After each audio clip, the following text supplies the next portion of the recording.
Oke, selamat datang peserta atensi yang sudah bergabung di Zoom kali ini. Oke, kita mulai saja. Ya, Assalamualaikum warahmatullahi wabarakatuh. Waalaikumsalam. Selamat siang, Ibu Bapak, peserta seminar atensi.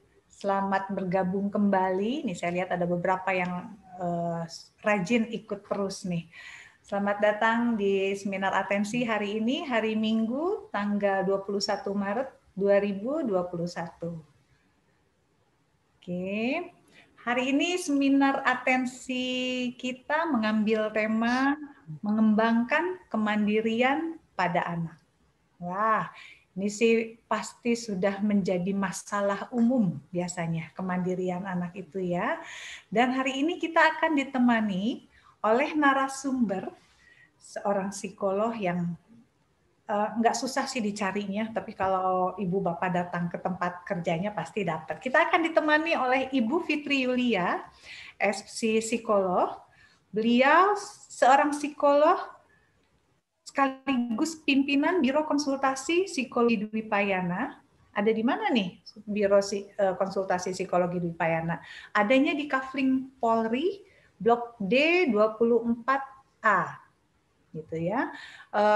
Di Jakarta Selatan berarti ini. Adanya di Jakarta Selatan.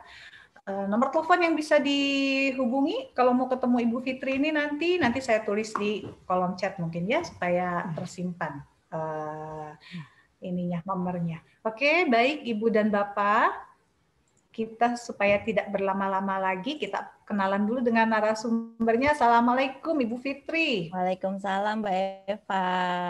Fitri, kalau saya manggilnya Teh Ipit gitu Teh ya. Ipit. Soalnya saya cadel jadi dipanggilnya Ipit. Oh itu tuh sejarahnya jadi tahu. Oke, nah Teh Ipit, terima kasih untuk waktunya mau sharing ilmu Sama-sama. dengan ayah bunda yang sudah hadir di seminar atensi ini. Mangga saya tidak akan panjang lebar, saya serahkan ke Teh Ipit ya, mangga ya. Oke, mangga nuhun Mbak Eva. Saya coba share screen dulu ya. Oke. Ya, sudah muncul? Sudah muncul? Sudah. Oke, baik. Assalamualaikum warahmatullahi wabarakatuh. Salam sejahtera bagi kita semua. Selamat siang teman-teman semuanya. Saya panggilnya teman-teman aja ya. Kayaknya pasti usianya pada mungkin lebih banyak di bawah saya. Biasanya yang tertarik ikut acara ini tuh Mahmud, Mamah muda atau papa-papa muda gitu ya, yang masih cari tahu nih pola untuk parenting sama anak-anaknya tuh kayak gimana biasanya ya. Haus-haus ilmunya tuh yang baru-baru nih kayaknya gitu biasanya.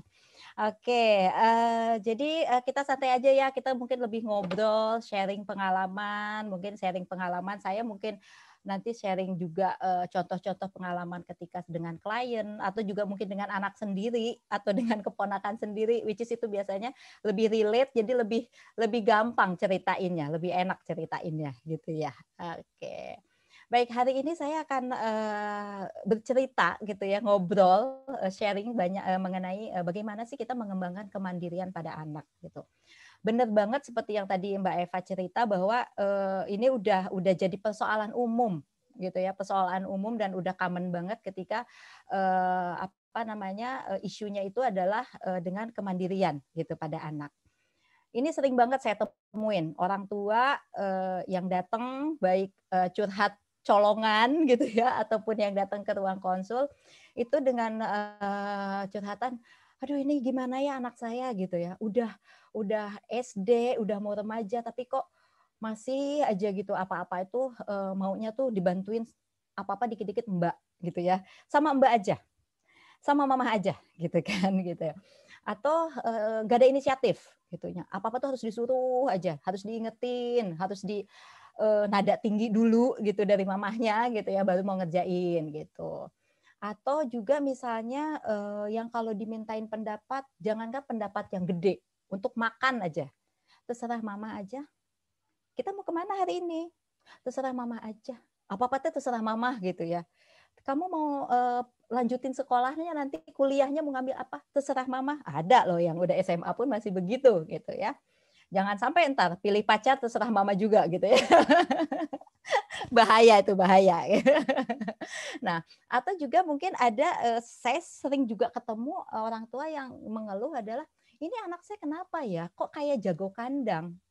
Kalau di rumah itu, wah, udah deh, udah kayak seisi rumah tuh dikuasai banget gitu.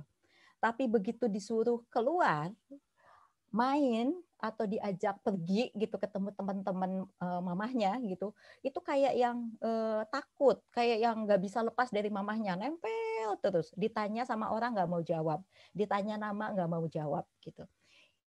Ada apa sih sebenarnya ini gitu kan gitu. Cukup banyak gitu ya keluhan-keluhan yang seperti ini gitu. Nah, sementara harapan orang tua adalah pengennya gitu punya anak yang ya bisa melakukan apa-apa sendiri gitu ya, pakai let's say memenuhi kebutuhan sendiri, pakai baju sendiri, pakai sendal sendiri. Ini saya pengen sedikit sharing, kebetulan saya banyak menangani anak-anak ya, Mbak Eva ya, teman-teman semuanya. Jadi banyak sekarang anak sekarang yang sudah kelas 6 SD itu nggak bisa naliin sepatunya sendiri. Bayang nggak? Ya kan? Sesederhana itu, sesederhana hanya naliin sepatu, itu amaze loh gitu. Hah, emang kamu nggak pernah naliin tali sepatu kamu? Enggak. Jadi kalaupun aku pakai punya sepatu yang bertali, itu udah ditaliin sama mama, terus nanti aku tinggal masukin kaki aku.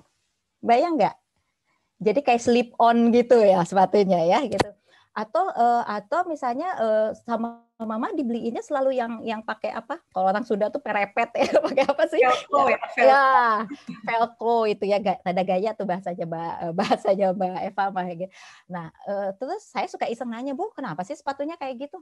Biar nggak ribet Mbak Ipit. Biar nggak ribet gitu ya, biar cepet katanya gitu. Tapi ternyata anak itu jadi nggak terampil, even untuk hal yang sederhana gitu ya. Nah, harapan orang tua lagi yang lainnya kalau ada tugas pengennya tuh mbok ya anak tuh ngerjain sendiri gitu ya. Nggak usah jadi mamahnya yang ribet gitu. Ini kan kalau sekarang kan yang ribet mbaknya, mamahnya, kakaknya, semuanya yang ikut ribet gitu ya. Terus pengennya tuh punya anak yang berani. Berani artinya berani di sini bukan berani yang kurang ajar ya, tapi artinya percaya diri, ketemu orang, ketika dia harus nyanyi ke depan, dia bisa bernyanyi dengan lantang, dia bisa mengenalkan dirinya dengan lantang. Atau misalnya kayak di foto yang ini, yang anak sekolahan ini, kayaknya kita udah jarang ya nemuin anak sekolah yang pergi ke sekolah tuh bareng-bareng gitu. Kecuali mungkin di kompleks saya yang sekolahnya nggak terlalu jauh, hanya beberapa puluh meter, jadi masih ada anak yang masih berani gitu pergi sendiri. Ini tuh masih udah jarang banget terjadi. Sementara orang tua tuh pengennya kayak begini gitu harapannya gitu. Tapi itu semua tidak sampai saat ini kayaknya masih kayak wishful thinking lah buat emak-emak zaman sekarang gitu ya, buat nemuin anak kayak gini gitu. Nah, itu kan semuanya artinya ketika kita tarik lagi intinya apa sih gitu ya. Intinya ya anak-anak ini memang masih kemandiriannya ini yang masih belum berkembang gitu di diri mereka gitu ya. Kalau kita bahas apa sih sebenarnya mandiri gitu ya. Mandiri itu kan sebetulnya suatu keadaan di mana individu itu mampu untuk berdiri sendiri, tidak banyak tergantung pada orang lain, baik secara sosial, intelektual maupun emosional. Kenapa saya tulisnya di sini tergantung pada tidak banyak tergantung? Karena kan sebagai makhluk sosial kita sebetulnya masih butuh orang lain. Tapi sejauh mana nih kita menggantungkan diri kita sama orang? Itu yang harus diwaspadai sesungguhnya gitu. Jadi mandirinya ya nggak hanya secara misalnya dia ngapa-ngapain bisa sendiri, tapi ketika dia ada persoalan terkait emosinya, ketika dia ada menemukan masalah, itu dia bisa mengatasinya even misalnya tanpa ada orang lain gitu ya. Nah, kemudian mandiri ini, nah yang lucunya saya sering ketemu orang, ketemu klien gitu, ini kok anak saya pokoknya pengen anak saya ini sekarang udah mau masuk SMP bisa mandiri, bisa apa-apa sendiri gitu. Itu kayaknya instan banget pengennya sekarang datang ke psikolog, besok langsung udah sembuh gitu ya. Kayak sakit, jangankan gitulah. Kita pilek aja kan yang perlu obat aja masih perlu 2-3 hari lah ya untuk proses recovery. Apalagi ini berkaitan sama sikap, berkaitan dengan perilaku gitu ya. Yang nggak bisa instan gitu. Karena apapun jenis perilakunya, apapun jenis sifat yang ada di orang tersebut, begitu juga dengan kemandirian, ini adalah suatu hal yang butuh proses, ya, butuh proses, nggak bisa instan gitu ya, yang harus kita tanamkan secara konsisten itu dari sedini mungkin gitu ya. Dan ini juga bukan sesuatu yang artinya bawaan, begitu brojol langsung bisa sendiri gitu ya. Begitu brojol tuh dia udah punya sifat mandiri gitu. Yang enggak gitu juga gitu kan. Tapi kemandirian ini adalah proses gitu ya, proses hasil belajar gitu. Hasil belajar dari setiap individu tersebut gitu. Nah, setiap individu ini akan semakin mengembangkan kemampuan kemandiriannya itu melalui kesempatan gitu ya, kesempatan pengalaman yang mereka dapat gitu.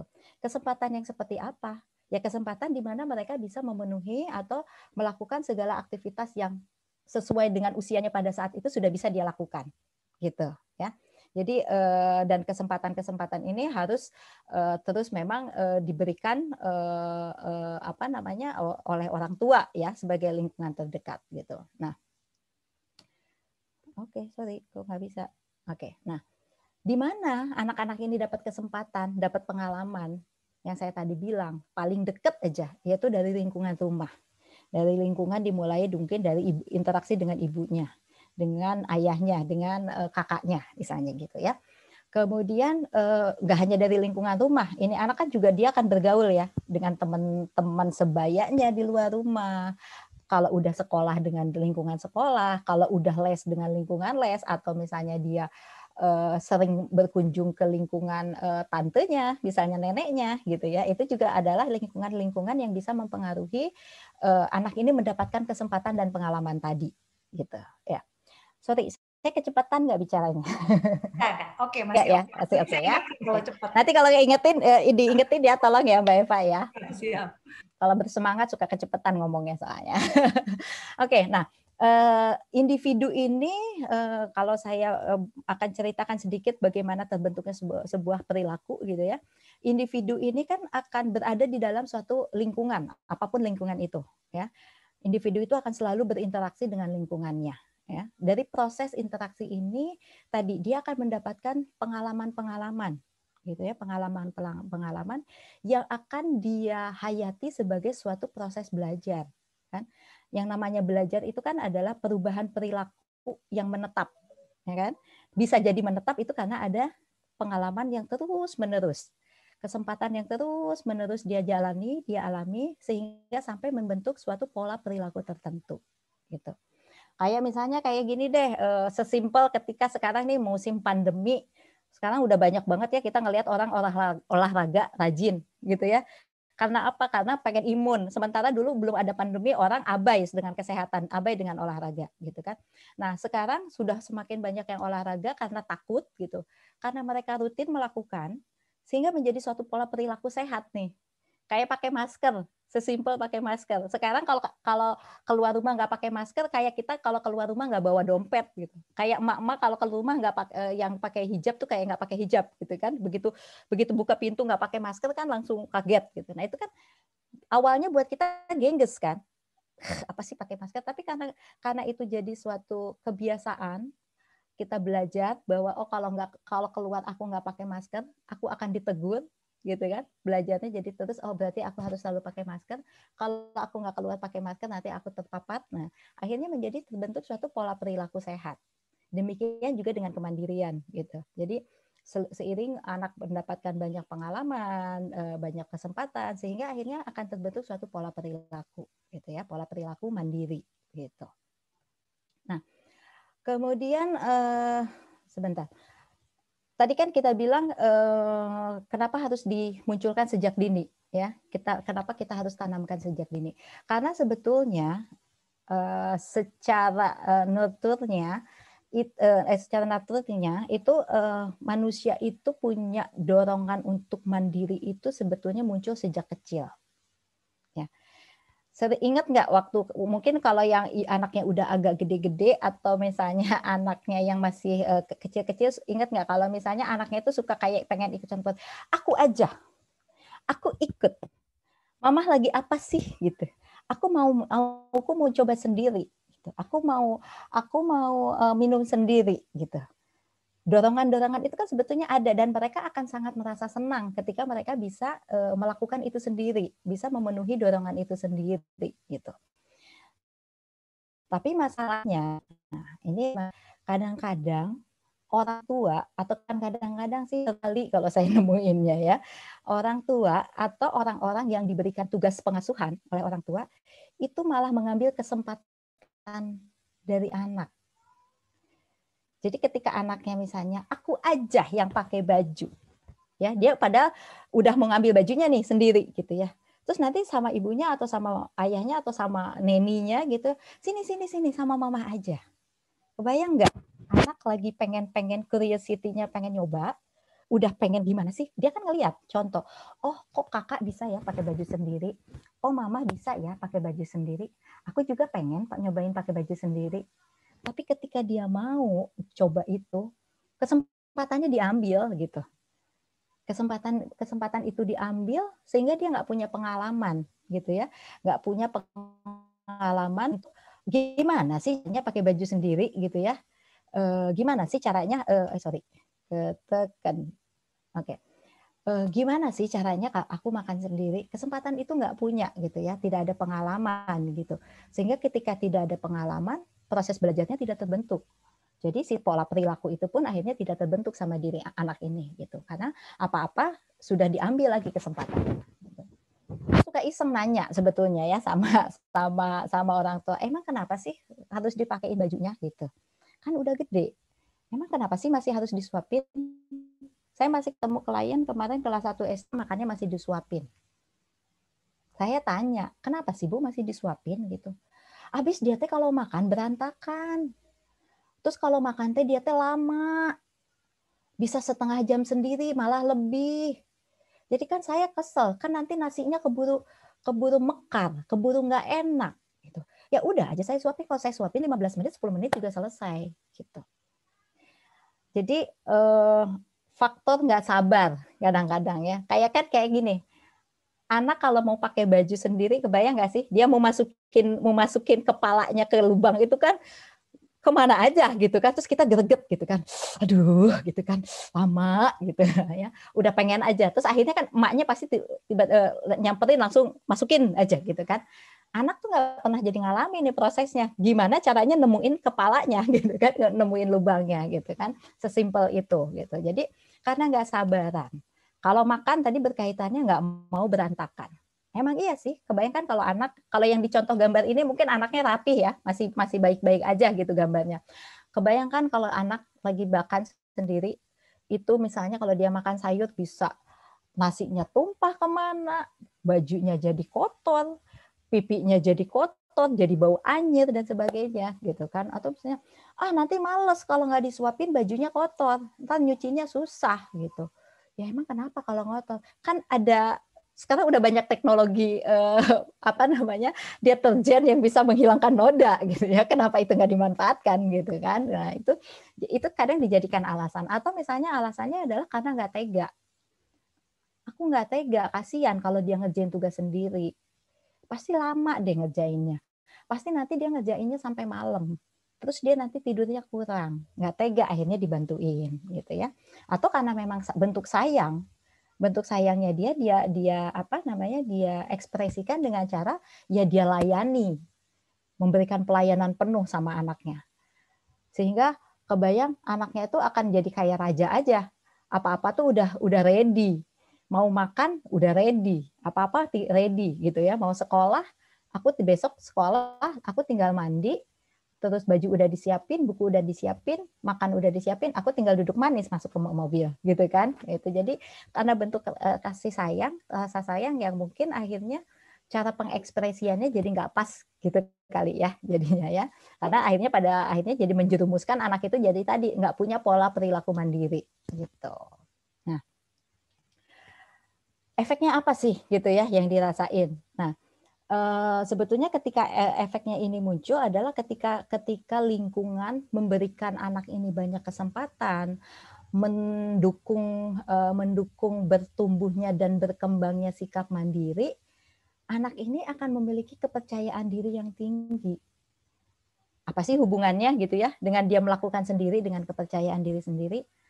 Karena ketika dia melakukan, ketika dia berhasil mengalami proses berhasil melakukan segala sesuatunya sendiri, itu dia jadi muncul keyakinan, oh ternyata aku bisa ya.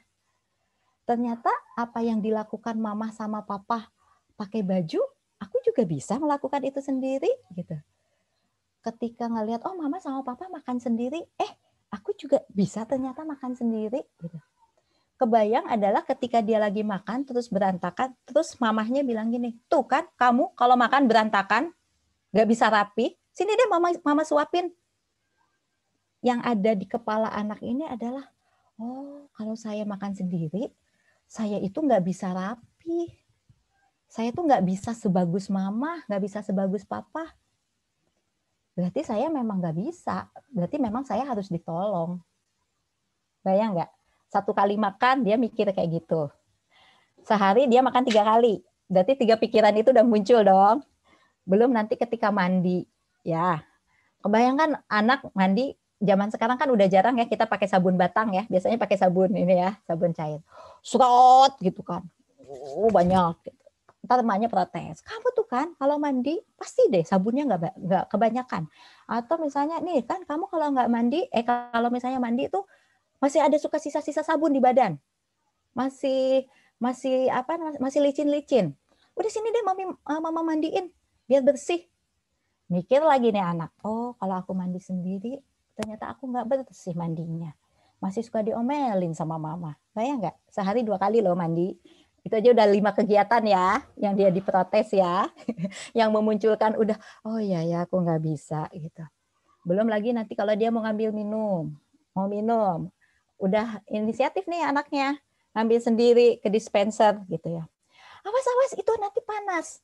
Sini sama mama aja. Nanti kamu kalau mijitnya salah, nanti kamu kena air panas, ya kan?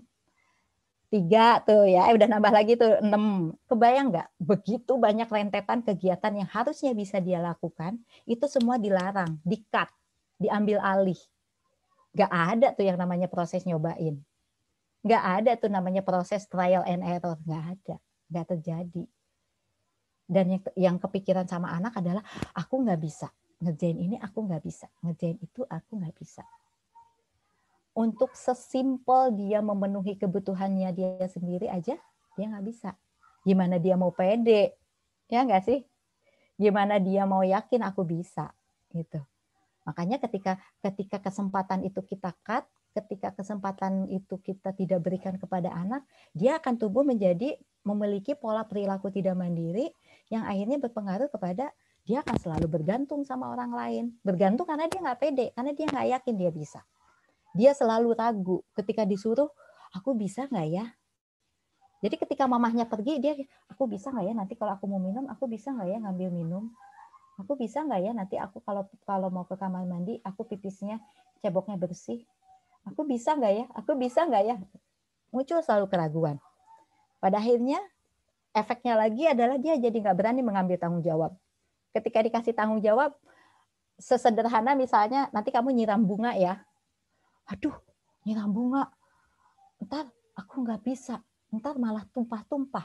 Ntar malah kebanyakan air, terus mama menjadi marah. Aduh, udah banyak entarnya deh. Banyak takutnya. Bayang nggak? Kasihan nggak sih sama anak kayak gini? Kalau saya sih kasihan ya. Kasihan. Jadi anaknya akhirnya tidak berkembang menjadi orang yang punya kepercayaan diri yang kuat gitu. Sehingga kalau misalnya orang tuanya terus nanya, kok anak saya nggak pede ya? Apa-apa tuh kok takut? Yang selalu saya tanyain adalah, emang di rumah diapain? Benar nggak sih kalau saya nanya gitu? Salah nggak sih kalau saya nanya gitu? Karena semuanya berawal dari aktivitas yang dia lakukan dulu di rumah gitu. Self help yang dia harus dapatkan itu dari rumah gitu. Jadi efek jangka panjangnya memang akan jadi kemana-mana gitu ya. Gitu. Nah, untuk supaya kemandirian ini bisa muncul gitu ya, ada aspek-aspek yang terlibat di dalam si perkembangan kemandirian ini. Ada aspek kognitif. Kenapa aspek kognitif ini jadi satu jadi satu hal yang jadi komponen yang mempengaruhi ya adalah ini berkaitan dengan pengetahuan dan pandangan atau keyakinan seseorang tentang sesuatu hal. Misalnya contohnya adalah mengenai prestasi akademik ya. Ketika anak punya pengetahuan, ketika anak punya keyakinan bahwa oh iya ya, saya harus berprestasi. Oh iya ya, ada tuntutan nih dari sekolah kalau bagi rapot itu nilainya harus baik. Kalau ujian nilainya itu harus baik. Berarti saya itu memang dituntut nih untuk memiliki prestasi yang oke. Nah, itu dari sisi pengetahuan ya, dari sisi informasi. Oke, aku harus berprestasi. Kemudian ada aspek afektif. Aspek afektif ini itu berkaitan dengan perasaan seseorang terhadap sesuatu hal. Kayak misalnya keinginan, kehendak gitu ya, hasrat gitu ya terhadap suatu kebutuhan. Jadi ketika anak ini tahu bahwa oh ada tuntutan nih, aku harus nilainya bagus, nilainya harus KKM gitu. Ketika aspek afektifnya ini ikut tergerak, maka anak ini jadi punya keinginan. Oh iya ya, berarti aku itu harus dapat nilai KKM gitu. Karena dia ngelihat, oh kalau misalnya anak ranking 1 itu dapat piagam, dapat piala, wah seneng gitu ya. Itu kan aspek pengetahuan ya. Tapi terus dia punya keinginan, wah berarti kalau aku pengen dapat dipanggil ke depan terus dapat piala, berarti aku juga harus nih bisa berprestasi, harus nih nilai aku bagus gitu ya, harus nih nilai aku minimal KKM atau bisa kalau bisa lebih dari itu. Nah, berarti itu aspek afektifnya nih yang tergugah gitu ya. Kemudian ada aspek psikomotor. Psikomotor itu lebih kalau ada juga yang bilang aspek konatif ya, aspek di mana ini berkaitan sama tindakan seseorang untuk memenuhi kebutuhannya tadi. Ini sudah sampai tahap perilaku. Sampai anak ini adalah punya inisiatif, punya kemampuan, punya dorongan untuk menggerakkan dirinya supaya dia bisa tampil berprestasi gitu. Jadi dia akan mikir, tadi udah sampai tahu bahwa oke harus berprestasi, terus aku ingin berprestasi. Ini tuh sampai udah mikir gimana ya caranya? Oh, ternyata caranya itu adalah aku harus belajar lebih giat. Oh, kalau aku ada tugas, berarti aku harus kerjakan tugas itu sebaik-baiknya. Dan itu dia lakukan, gitu ya. Dia lakukan, dia belajar, misalnya dia persiapkan dirinya setiap hari sebelum pelajaran A dimulai, dia udah baca, dia udah mencari referensi-referensi, gitu ya. Itu kan sudah berarti udah ada suatu tindakan. Nah, ketiga aspek ini tuh semuanya harus tergerak, gitu. Nggak hanya cuma sampai ya aku tahu sih, aku harus ngerjain itu. Tapi aku nggak tahu gimana caranya. Tapi kok aku males ya ngerjainnya. Berarti itu belum sampai menggugah, belum sampai bahwa anak ini bisa kita katakan nanti dia bisa mandiri untuk mencapai apa yang memenuhi kebutuhan-kebutuhan dia gitu. Kalau 3 hal ini tuh kayaknya belum terpenuhi semua. Jadi aspek-aspek ini memang akan sangat penting, semuanya harus digugah gitu ya. Cara gugahnya gimana? Nanti itu kita bahas belakangan ya. Cara gugahnya seperti apa. Nah, kemudian kalau kita bisa lihat ciri-ciri nih anak mandiri atau enggak gitu. Gimana cara ngebedainnya gitu ya. Salah satu yang memang agak yang cukup terlihat adalah tadi kepercayaan diri, pede gitu ya, pede. Kemudian dia akan selalu punya inisiatif, nggak usah disuruh, itu dia udah bisa ngelakuin sendiri. Ya, kayak kemudian problem solving. Nah, problem solving kenapa problem solving ini penting karena sebagai satu ciri anak karena dia jadi bisa menemukan sendiri solusinya. Nggak perlu dia disuruh, nggak perlu dia kemudian nggak perlu dia banyak tanya sama orang gimana sih caranya, dia bisa menemukan sendiri solusinya. Ya, kayak misalnya kalau saya kasih contoh misalnya dulu gini, saya contohin yang sederhana banget. Dulu anak saya, jadi dia itu dia lalai, dia lupa sama tugasnya. Bahwa keesokan harinya ada tugas, ada prakarya yang harus dia bawa beberapa alat. Tapi kemudian dia lupa. Ya, karena memang anak saya dia ada hambatan konsentrasi, jadi lupa itu menjadi salah satu ciri khas dia gitu ya. Lupa akan banyak hal itu jadi salah satu ciri khas dia. Tapi kemudian dia bilang, aku jangan diomelin ya. Aku tahu ini salah aku lupa. Aku seharusnya besok bawa ini gitu ya. Tapi yang ada di rumah cuma ada A, B, C. D, E, F-nya nggak ada gitu.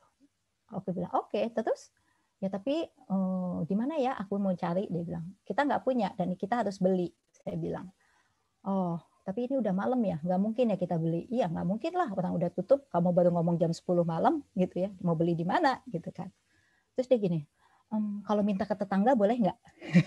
Muncul kan inisiatif dia kan, muncul solusi dari dia. Kalau minta ke tetangga boleh nggak? Ya boleh sih, cuman menurut kamu pantas nggak sekarang udah jam segini minta ke tetangga? Udah tidur sih ya. Ya udah deh, nggak apa-apa. Gimana besok aja gitu. Maksudnya gimana besok apa? Saya bilang. Ya besok deh, aku minta sendiri di sekolah sama teman-teman aku.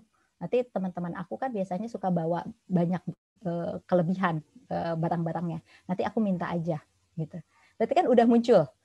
Inisiatifnya muncul, kemudian problem solvingnya muncul. Dia tahu how to solve kondisi pada saat itu dia kekurangan bahan.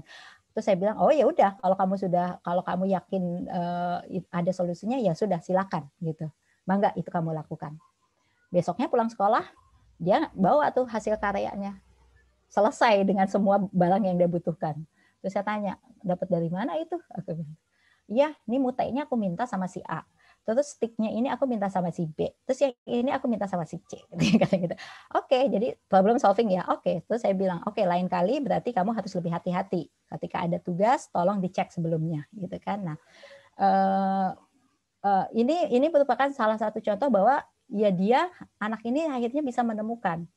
Jadi saya di sini nggak nyuruh dia minta ke teman, nggak nyuruh dia minta ke tetangga, tapi insight itu muncul dari dia.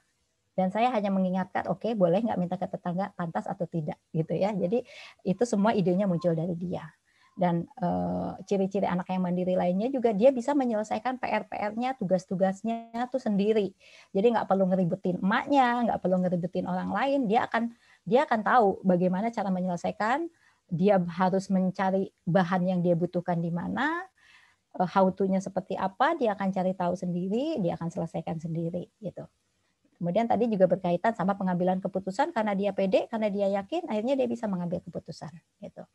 Nah, ketika dia sudah memiliki keyakinan diri, dia sudah paham dengan apa yang dia jadi kekuatan kelemahan dirinya, akhirnya dia bisa juga membuat perencanaan-perencanaan ke depannya. Oke, let's say jangan perencanaan yang jauh-jauh deh, misalnya gitu, yang deket-deket aja misalnya. Oke, misalnya dia katakanlah mau mengerjakan tugas gitu ya. Kayaknya aku mau mengerjakan tugas ini nanti 2 hari lagi deh, karena dikumpulinnya itu baru di let's say hari Senin gitu. Kalau aku ngerjainnya nanti baru hari Minggu, kayaknya nanti aku nggak akan selesai. Karena aku kan susah kalau ngegunting. Aku masih belum bisa ngegunting, misalnya gitu. Atau kan ini harus dijahit. Aku kalau ngejahit kan belum bagus. Aku butuh waktu. Gitu. Kebayang nggak? Jadi dia tahu apa yang menjadi kekurangan dia tahu kelebihan dia, karena dia punya pengalaman untuk melakukan itu, sehingga dia akhirnya bisa bikin perencanaan, oh berarti kalau ngerjain ini tuh, aku tuh butuh waktu lama. Berarti kapan aku harus ngerjain, dia akhirnya jadi tahu. Gitu ya. Kemudian juga nggak mudah putus asa, bertekad kuat gitu ya. Anak-anak yang mandiri itu biasanya akan menunjukkan punya eager untuk mau menyelesaikan tugas sampai tuntas gitu ya. Kalau ketemu masalah dia akan mencoba mencari sendiri, itu pasti muncul. Karena apa? Karena dia tahu kekurangan kelebihan dirinya. Dia paham apa yang harus dia kerjakan gitu ya. Kemudian juga dia akan jadi lebih banyak menghargai waktu, bertanggung jawab, dan anak-anak yang mandiri itu biasanya anak-anak yang kalau diajak diskusi atau dia ikut ketemu orang banyak, ngobrol, terus dia ketemu orang-orang yang tidak punya pikiran yang sama dia, itu dia bisa menyampaikan ide-idenya, bisa mempertahankan pemikiran-pemikiran dia dan keyakinannya. Karena apa? Karena dia yakin bahwa apa yang sudah dia, informasi yang sudah dia dapat, pengalaman yang sudah dia dapat itu sesuatu yang benar gitu, dan dia jadi bisa mempertahankan itu. Ya, itu kurang lebih beberapa ciri-ciri dari anak mandiri gitu.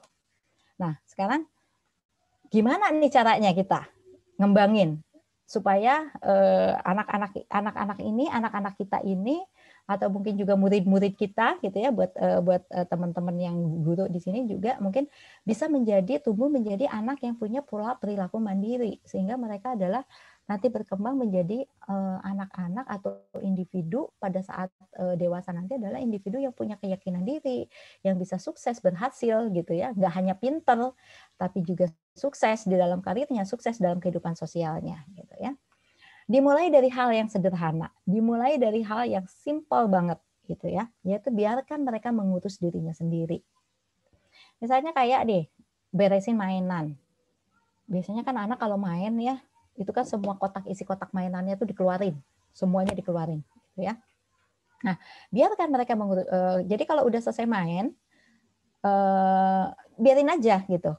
Kita minta nanti main ya. Nanti kalau udah capek, udah selesai, tolong diberesin ya mainannya.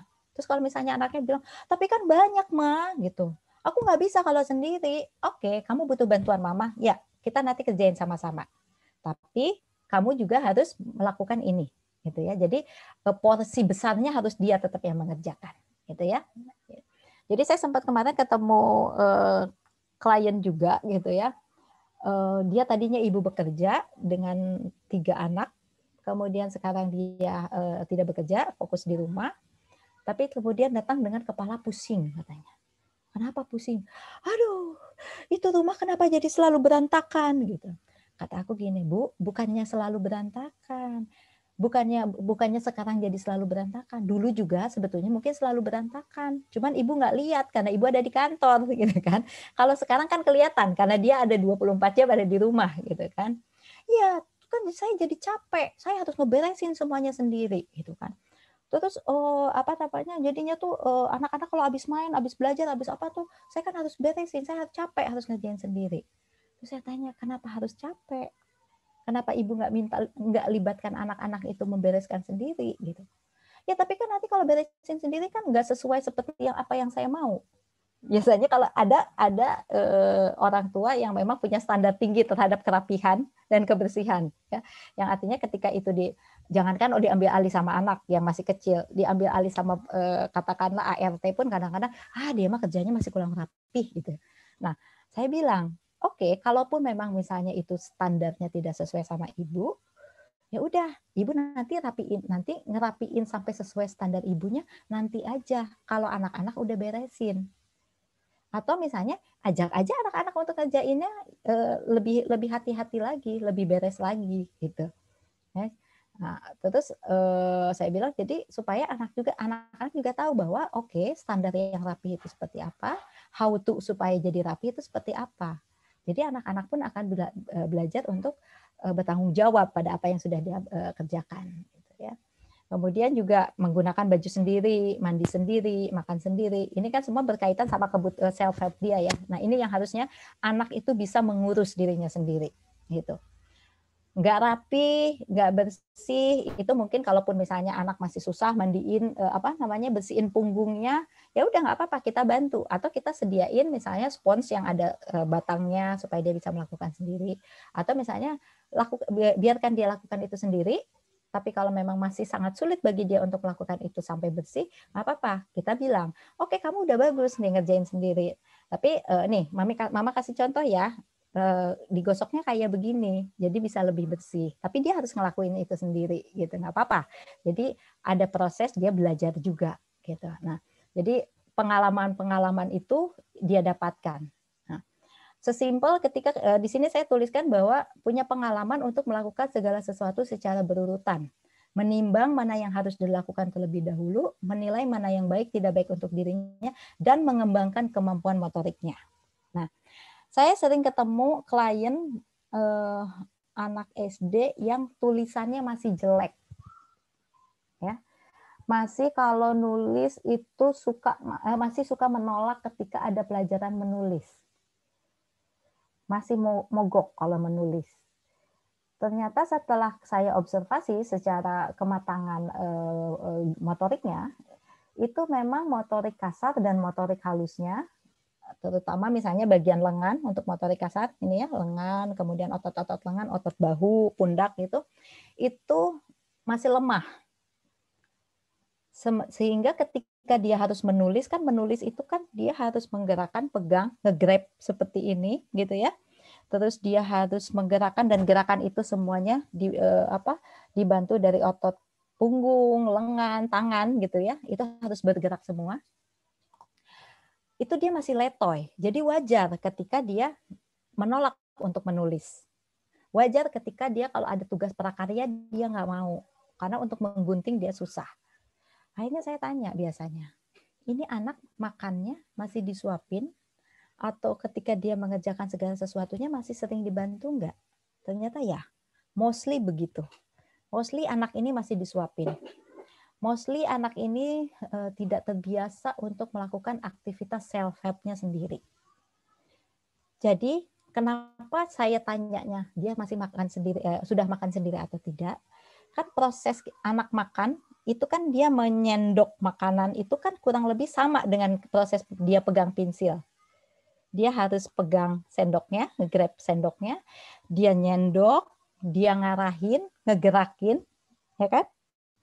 Kebayang kalau itu tidak pernah dia lakukan sendiri. Semuanya disuapin. Motoriknya jadi tidak terlatih. Otot-ototnya tidak terlatih.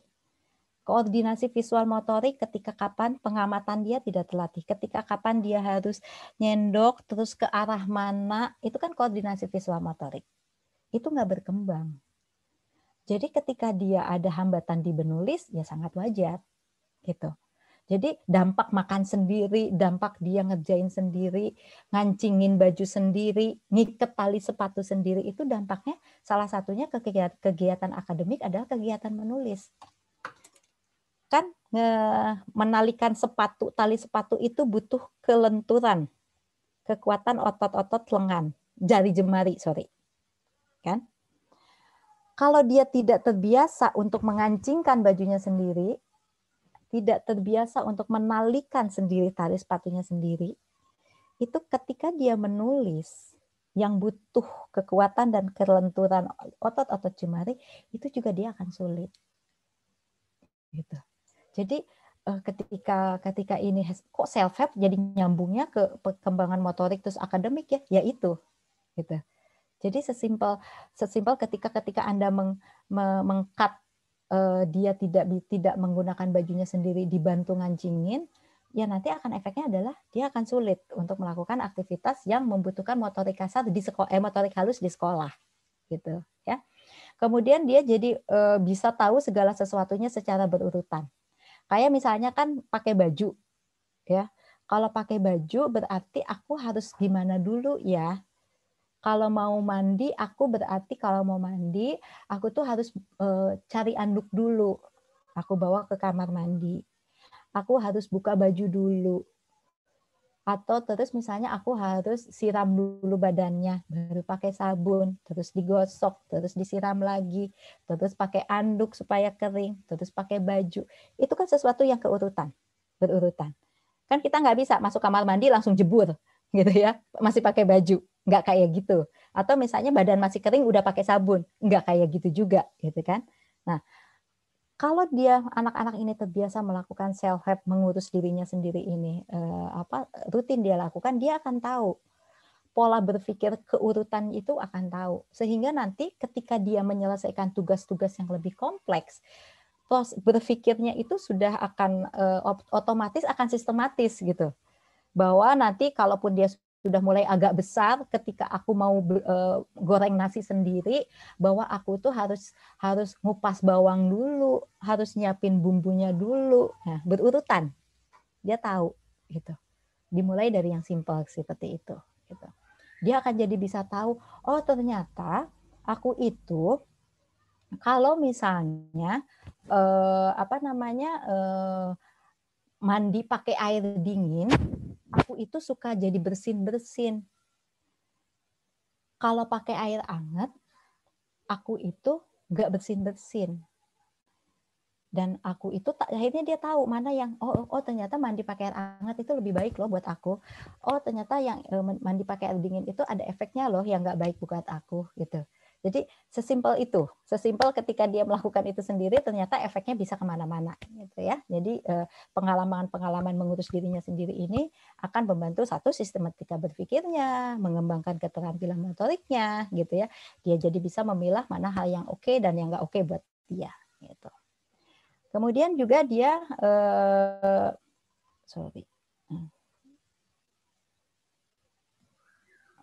kemudian menyelesaikan pekerjaan rumahnya sendiri, gitu ya. Jadi ketika dia dapat tugas, ketika dia dapat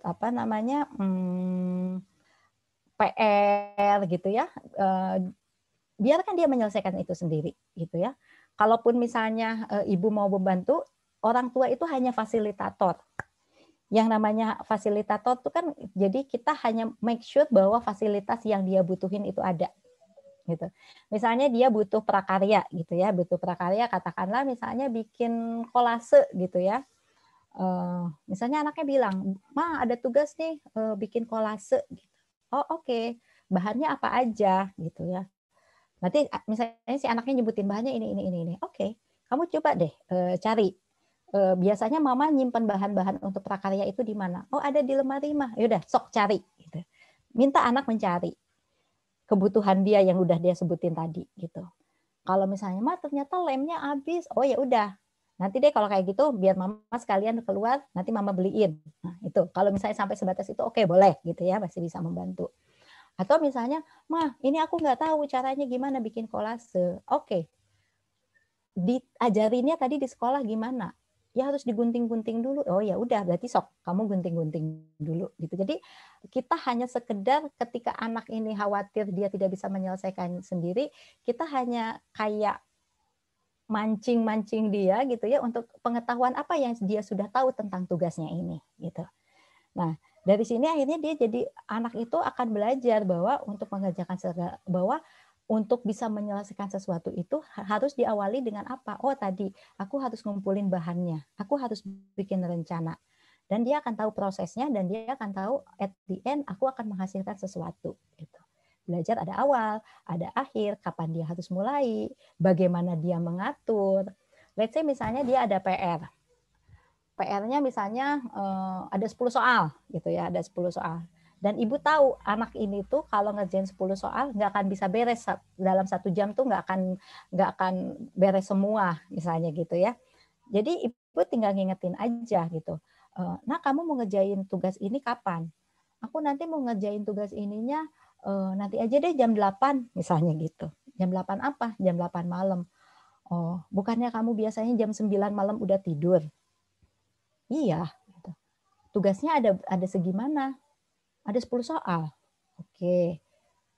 Minggu lalu kamu punya soal 10, kamu tuh nggak bisa selesai dalam waktu 10 menit, 1 jam. Ternyata kamu waktu itu butuh waktunya lebih dari 1 jam. Nah, kira-kira kalau kamu ngerjainnya sekarang jam 8, bakal selesai nggak? Gitu. Jadi anak akan mikir terinsight, oh iya ya. Oh berarti kalau gitu aku ngerjain. Oh kalau gitu aku ngerjainnya dari jam 7 aja deh mah. Akhirnya dia bisa memutuskan sendiri dan dia akhirnya jadi bisa belajar untuk mengatur. Oh kalau tugasnya banyak berarti aku butuh waktu lama nih. Berarti nanti aku kalau mau ngerjain berarti waktunya jangan mepet-mepet ke waktu tidur deh gitu. Jadi seperti itu. Jadi kita sebagai orang tua benar-benar ya hanya untuk kayak reminder gitu, reminder terhadap pola-pola yang sudah biasa dia lakukan gitu. Kemudian juga dia harus bisa memenuhi kebutuhan sendiri. Saat dia makan, saat dia minum. Jadi kalau misalnya dia, "Ma, aku haus nih," gitu. Ya udah, kita tinggal minta aja, "Oke, kamu haus. Tahu kan di mana tempat minumnya? Tahu kan di mana tempat gelasnya? Sok ambil sendiri." Gitu. Mau makan, aku lapar, ya udah kalau lapar mah makan gitu. Itu kan udah mama udah siapin di meja makan, sok kamu tinggal ambil, udah ada di meja makan gitu. Dia akan apa namanya, dengan dia melakukan, dengan dia bergerak sendiri untuk memenuhi kebutuhan hausnya, memenuhi kebutuhan laparnya, jadi dia akan belajar next time ketika ada kebutuhan yang lain yang lebih kompleks dari hanya sekedar minum dan makan, dia tahu how to menyelesaikannya itu kayak gimana gitu. Karena dia sudah terbiasa untuk menemukan solusi ketika aku haus ya aku minum. Jadi ketika nanti mamahnya nggak ada, mamahnya lagi di kamar mandi atau mamahnya gimana, ya dia haus ya minum aja, tinggal ngambil sendiri. Nggak perlu tunggu ada orang untuk bantuin dia minum gitu. Karena dia sudah tahu bagaimana dia memenuhi kebutuhannya. Gitu. Kemudian juga beri kesempatan untuk milih. Ya, kenapa kesempatan untuk milih ini jadi penting? Karena di sini mereka akan belajar untuk mengambil suatu keputusan, ya, belajar untuk konsekuensi terhadap apa keputusan-keputusan yang sudah dia ambil. Bisa dimulai dari ketika dia mau pakai baju sendiri, gitu. Sering kan anak kalau pakai baju kayaknya tuh kayak kering pakai, udah punya baju favorit gitu ya. Sampai yang kesel kan emaknya ya. Kenapa sih kamu pakai baju itu lagi gitu kan. Emang kenapa? Aku kan suka pakai baju ini gitu kan. Terus akhirnya ibunya maksa, "Udah deh, kamu pakai baju ini." gitu. Atau misalnya ketika mau pergi, ibunya tuh udah nyiapin baju. Selesai mandi, bajunya udah tersedia misalnya di atas tempat tidur atau di meja. Jadi dia tinggal pakai. Anak ini nggak pernah dikasih kesempatan untuk milih, sok kamu pengen bajunya yang mana, yang sesuai yang kamu sukai, yang menurut kamu bagus mana, gitu. Jadi supaya mereka terbiasa untuk terbiasa menghadapi situasi yang memang dia harus ambil berdasarkan kebutuhan dia, berdasarkan keinginannya dia, bukan berdasarkan kata orang lain. Bukan berdasarkan sesuatu yang ditentukan oleh orang lain gitu. Karena kalau dia terbiasa menentukan sesuatu melaksanakan segala sesuatu yang sudah ditentukan, udah given dari orang lain, ini akan jadi males untuk mikir aku harus makan apa ya. Makanya kalau ditanya makan, kamu mau makan apa? Terserah mama aja deh. Dia males karena kan biasanya udah di given. Dia mau pesan, mau makan sesuatu udah dipesenin sama mamanya, udah ada. Nggak pernah misalnya dia kasih pilihan misalnya, oke, hari ini kita mau makan, kita hari ini mau makan ke Chinese food misalnya. So kamu mau pilih apa? Mau pilih makan apa? Kasih aja pilihan. Misalnya supaya anak ini nggak terlalu misalnya nggak terlalu bingung gitu. Oke, kita boleh belajar dulu membatasi dari 2 atau 3 pilihan. So kamu mau makan apa gitu ya? Mau kalau misalnya ke tempat mau makan ramen misalnya, mau makan sushi atau mau makan apa gitu. Jadi biarkan mereka memilih.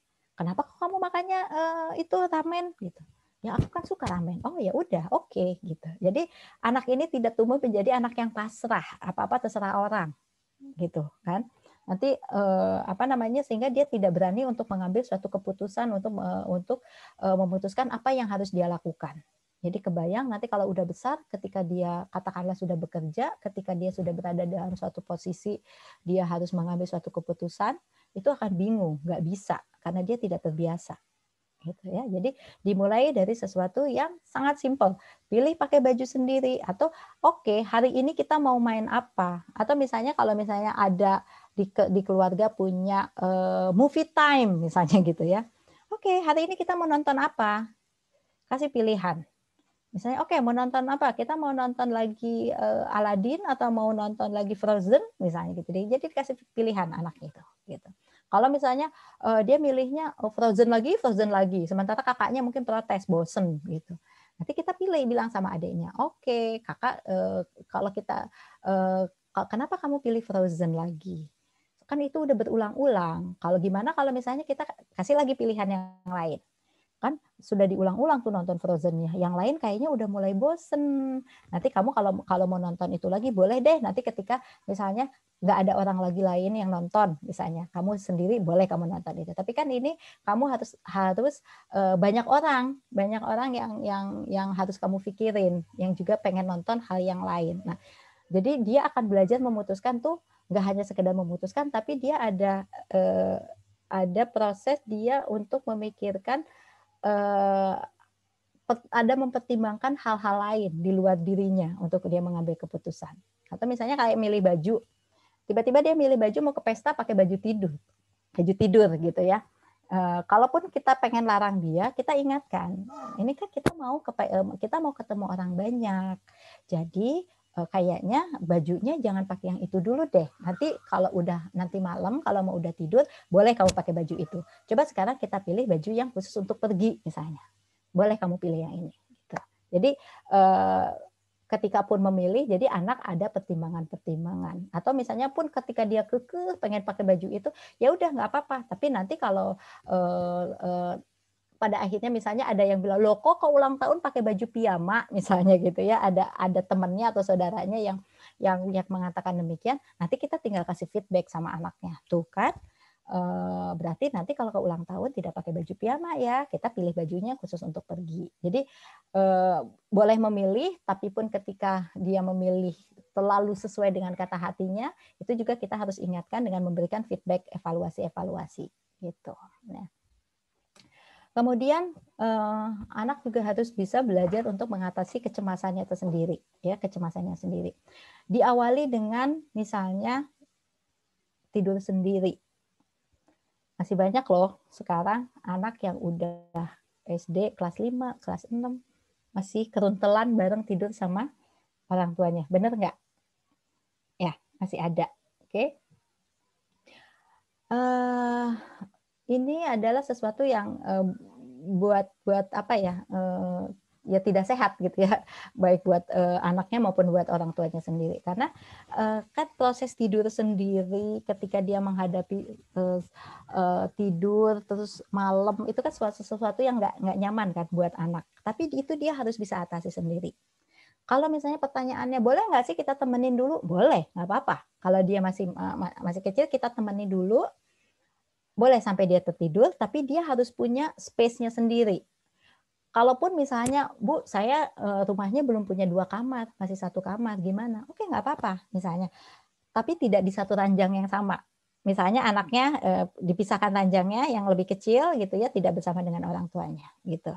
Ataupun kalau misalnya sudah punya kamar sendiri, alhamdulillah dia harus tidur di kamarnya sendiri. Biarkan kita temenin dia sampai tidur, nanti kalaupun dia malam terbangun, nggak apa-apa. Kita samperin aja lagi. Temenin lagi sampai dia tidur lagi, terus udah gitu kita pindah lagi ke kamar. Bu capek, saya harus bolak-balik gitu. Pasti kan orang tua tuh ada aja yang suka ngomong gitu. Capek ya Bu, saya jadi kurang tidur, bolak-balik. Nanti kalau nangisnya 3 kali, saya 3 kali harus bolak-balik.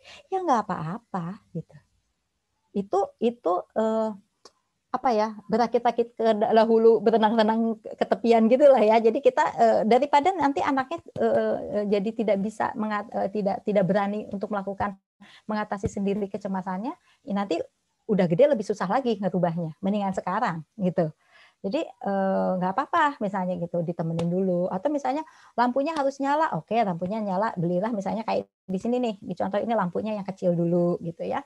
Yang penting adalah proses ketika dia mau tidur dan ketika dia terbangun dan ketika dia merasa takut ibunya nggak ada, pada akhirnya dia akan tahu, oh kalaupun aku takut ibu nggak ada, nanti ibu akan ada lagi kok, datang lagi kok, nggak ada ibu juga nggak apa-apa gitu.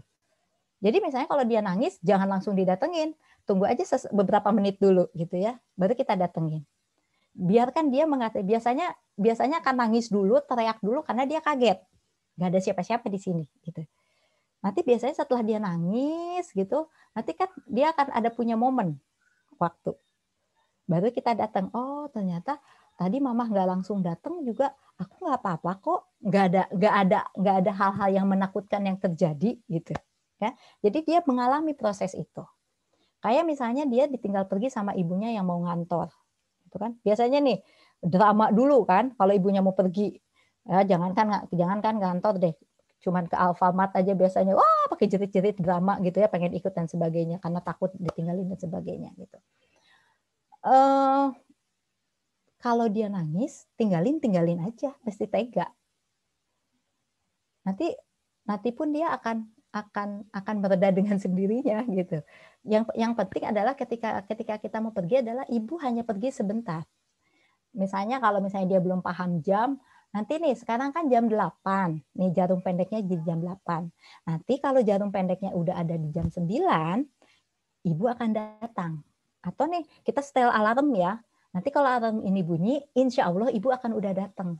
Gitu. Dia nangis ya udah nggak apa-apa, nangis pergi aja.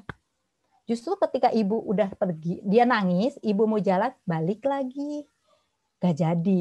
Terus ya udah pergi lagi, terus nangis lagi, nggak jadi lagi. Anak ini jadi belajar untuk memanipulasi. Udah aja aku nangis tiap ibu mau pergi, nanti ibu nggak jadi pergi. Atau udah aku nangis aja, nanti pasti aku jadinya diajak sama ibu. Gitu. Bayang nggak?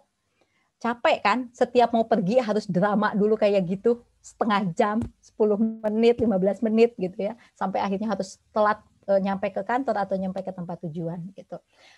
Tega aja, tinggalin aja. Apalagi kalau kita yakin bahwa misalnya ada yang menemani di rumah gitu ya, ya sudah pergi saja. Ataupun jangan sampai ngebohongin. Bentar ya, kamu main dulu di sini ya. Sini dulu ya, ambilin dulu ibu itu deh ke kamar. Begitu dia anaknya pergi ke kamar, ibunya kabur gitu. Itu udah nggak bener juga, itu ngajarin anak bohong. Dari situ anak akan muncul ketidakpercayaan sama orang tua. Wah, ntar kalau aku meleng dikit, ibu pergi, ibu bohongin aku nih, gitu kan. Walaupun masih kecil, pikiran itu akan muncul di dirinya. Cuman dia nggak bisa ekspresiin aja, gitu ya. Nah, jadi ketika dia bisa mengatasi kecemasan tidur sendiri, terus ditinggal sendiri, ketemu orang-orang baru, nanti lama-kelamaan dia akan belajar untuk mengatasi kecemasan-kecemasan lain yang semakin besar, itu semakin kompleks, semakin dia ketemu berada di situasi yang berbeda semakin kompleks, itu dia akan terbiasa dan dia jadi bisa mengatasi itu. Gitu. Jadi kalaupun nggak akan ada lagi tuh istilah anak jago kandang. Kalau di luar tuh jadi nggak berani ngapa-ngapain tapi di rumah banyak gaya gitu ya, nggak ada lagi. Kalau misalnya dia sudah terbiasa untuk diajari mengatasi kecemasannya sendiri. Gitu. Kemudian dia juga harus bertanggung jawab terhadap apa yang dikatakan atau yang dilakukan. Ya, misalnya anak tiba-tiba ngomong, aku pengen punya kucing deh di rumah. Gitu. Oh, boleh. Kenapa pengen punya kucing? Habis lucu kucingnya. Tuh teman aku punya kucing juga senang. Gitu. Oke, gitu. Tapi kamu tahu nggak? Ada hal-hal yang harus kamu lakukan ketika kamu punya kucing. Apa misalnya gitu ya. Kita ajak dia misalnya ke rumah temannya yang punya kucing. Oh, ternyata dia harus ngasih makan nih. Oh, dia harus ngebersihin pupuknya nih. Oh, dia tuh harus ngajakin main nih kucingnya gitu. Jadi ada terms and condition yang menjadi konsekuensi ketika dia memiliki keinginan tersebut gitu.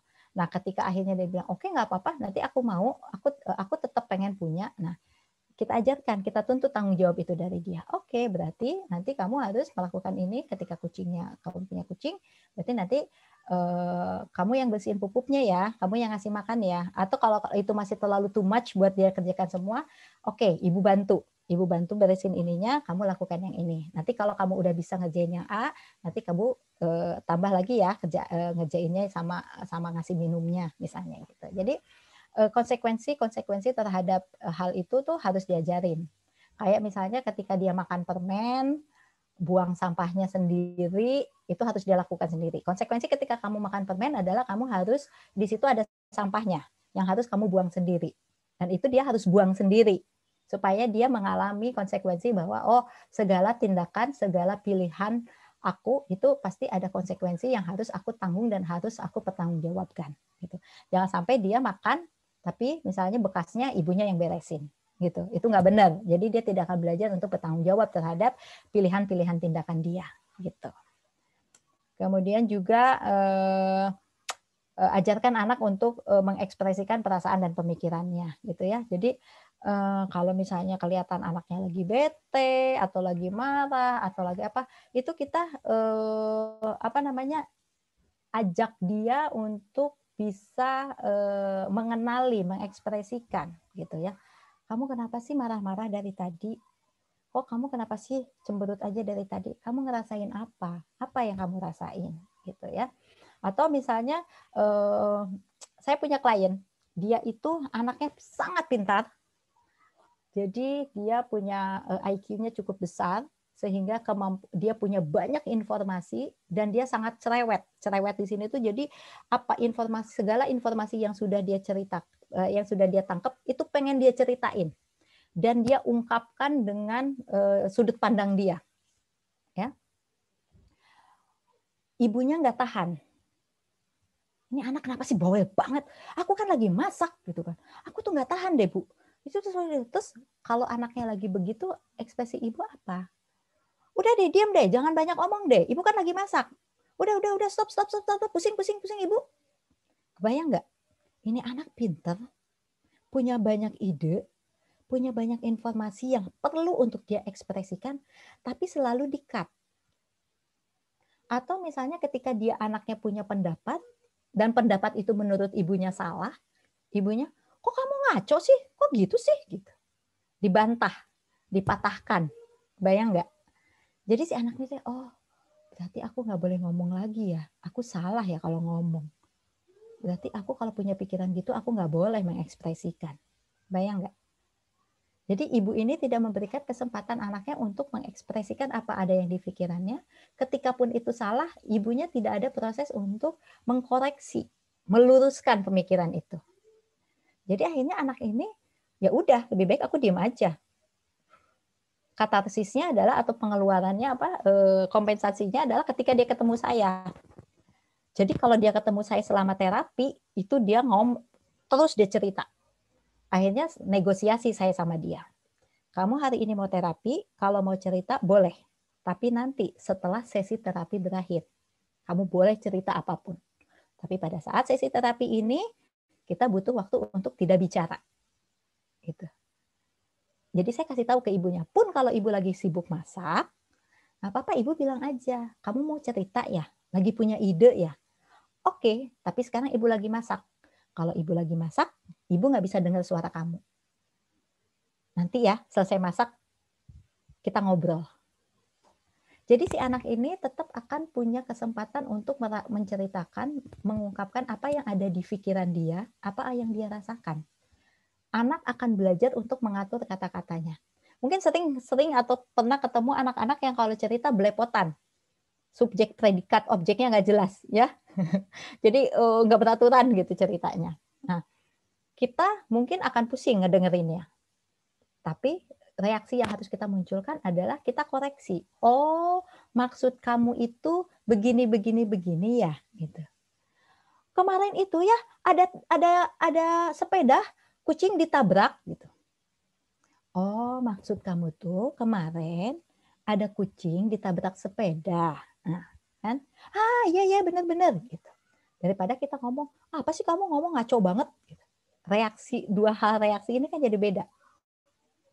Ketika kita mengatakan, apaan sih kamu ngomong nggak jelas, ngaco banget sih ngomongnya, anak jadi takut untuk cerita. Oh, ternyata kalau aku cerita itu bikin mama ngomel, bikin mama nggak ngerti. Ya udah, aku nggak akan cerita lagi. Tapi beda ketika kita memberikan reaksi bahwa, oh maksud kamu tuh itu. Jadi dia merasa ditanggapi dan dia merasa, oh dia jadi tahu yang benar itu seperti apa. Akhirnya dia tahu cara mengatur, menstrukturkan, kemudian menunjukkan sikap gitu ya, sehingga bisa dipahami sama orang lain gitu. Kemudian, nah ini yang sering sekali banyak terjadi. Ketika anak bertanya, orang tua langsung jawab.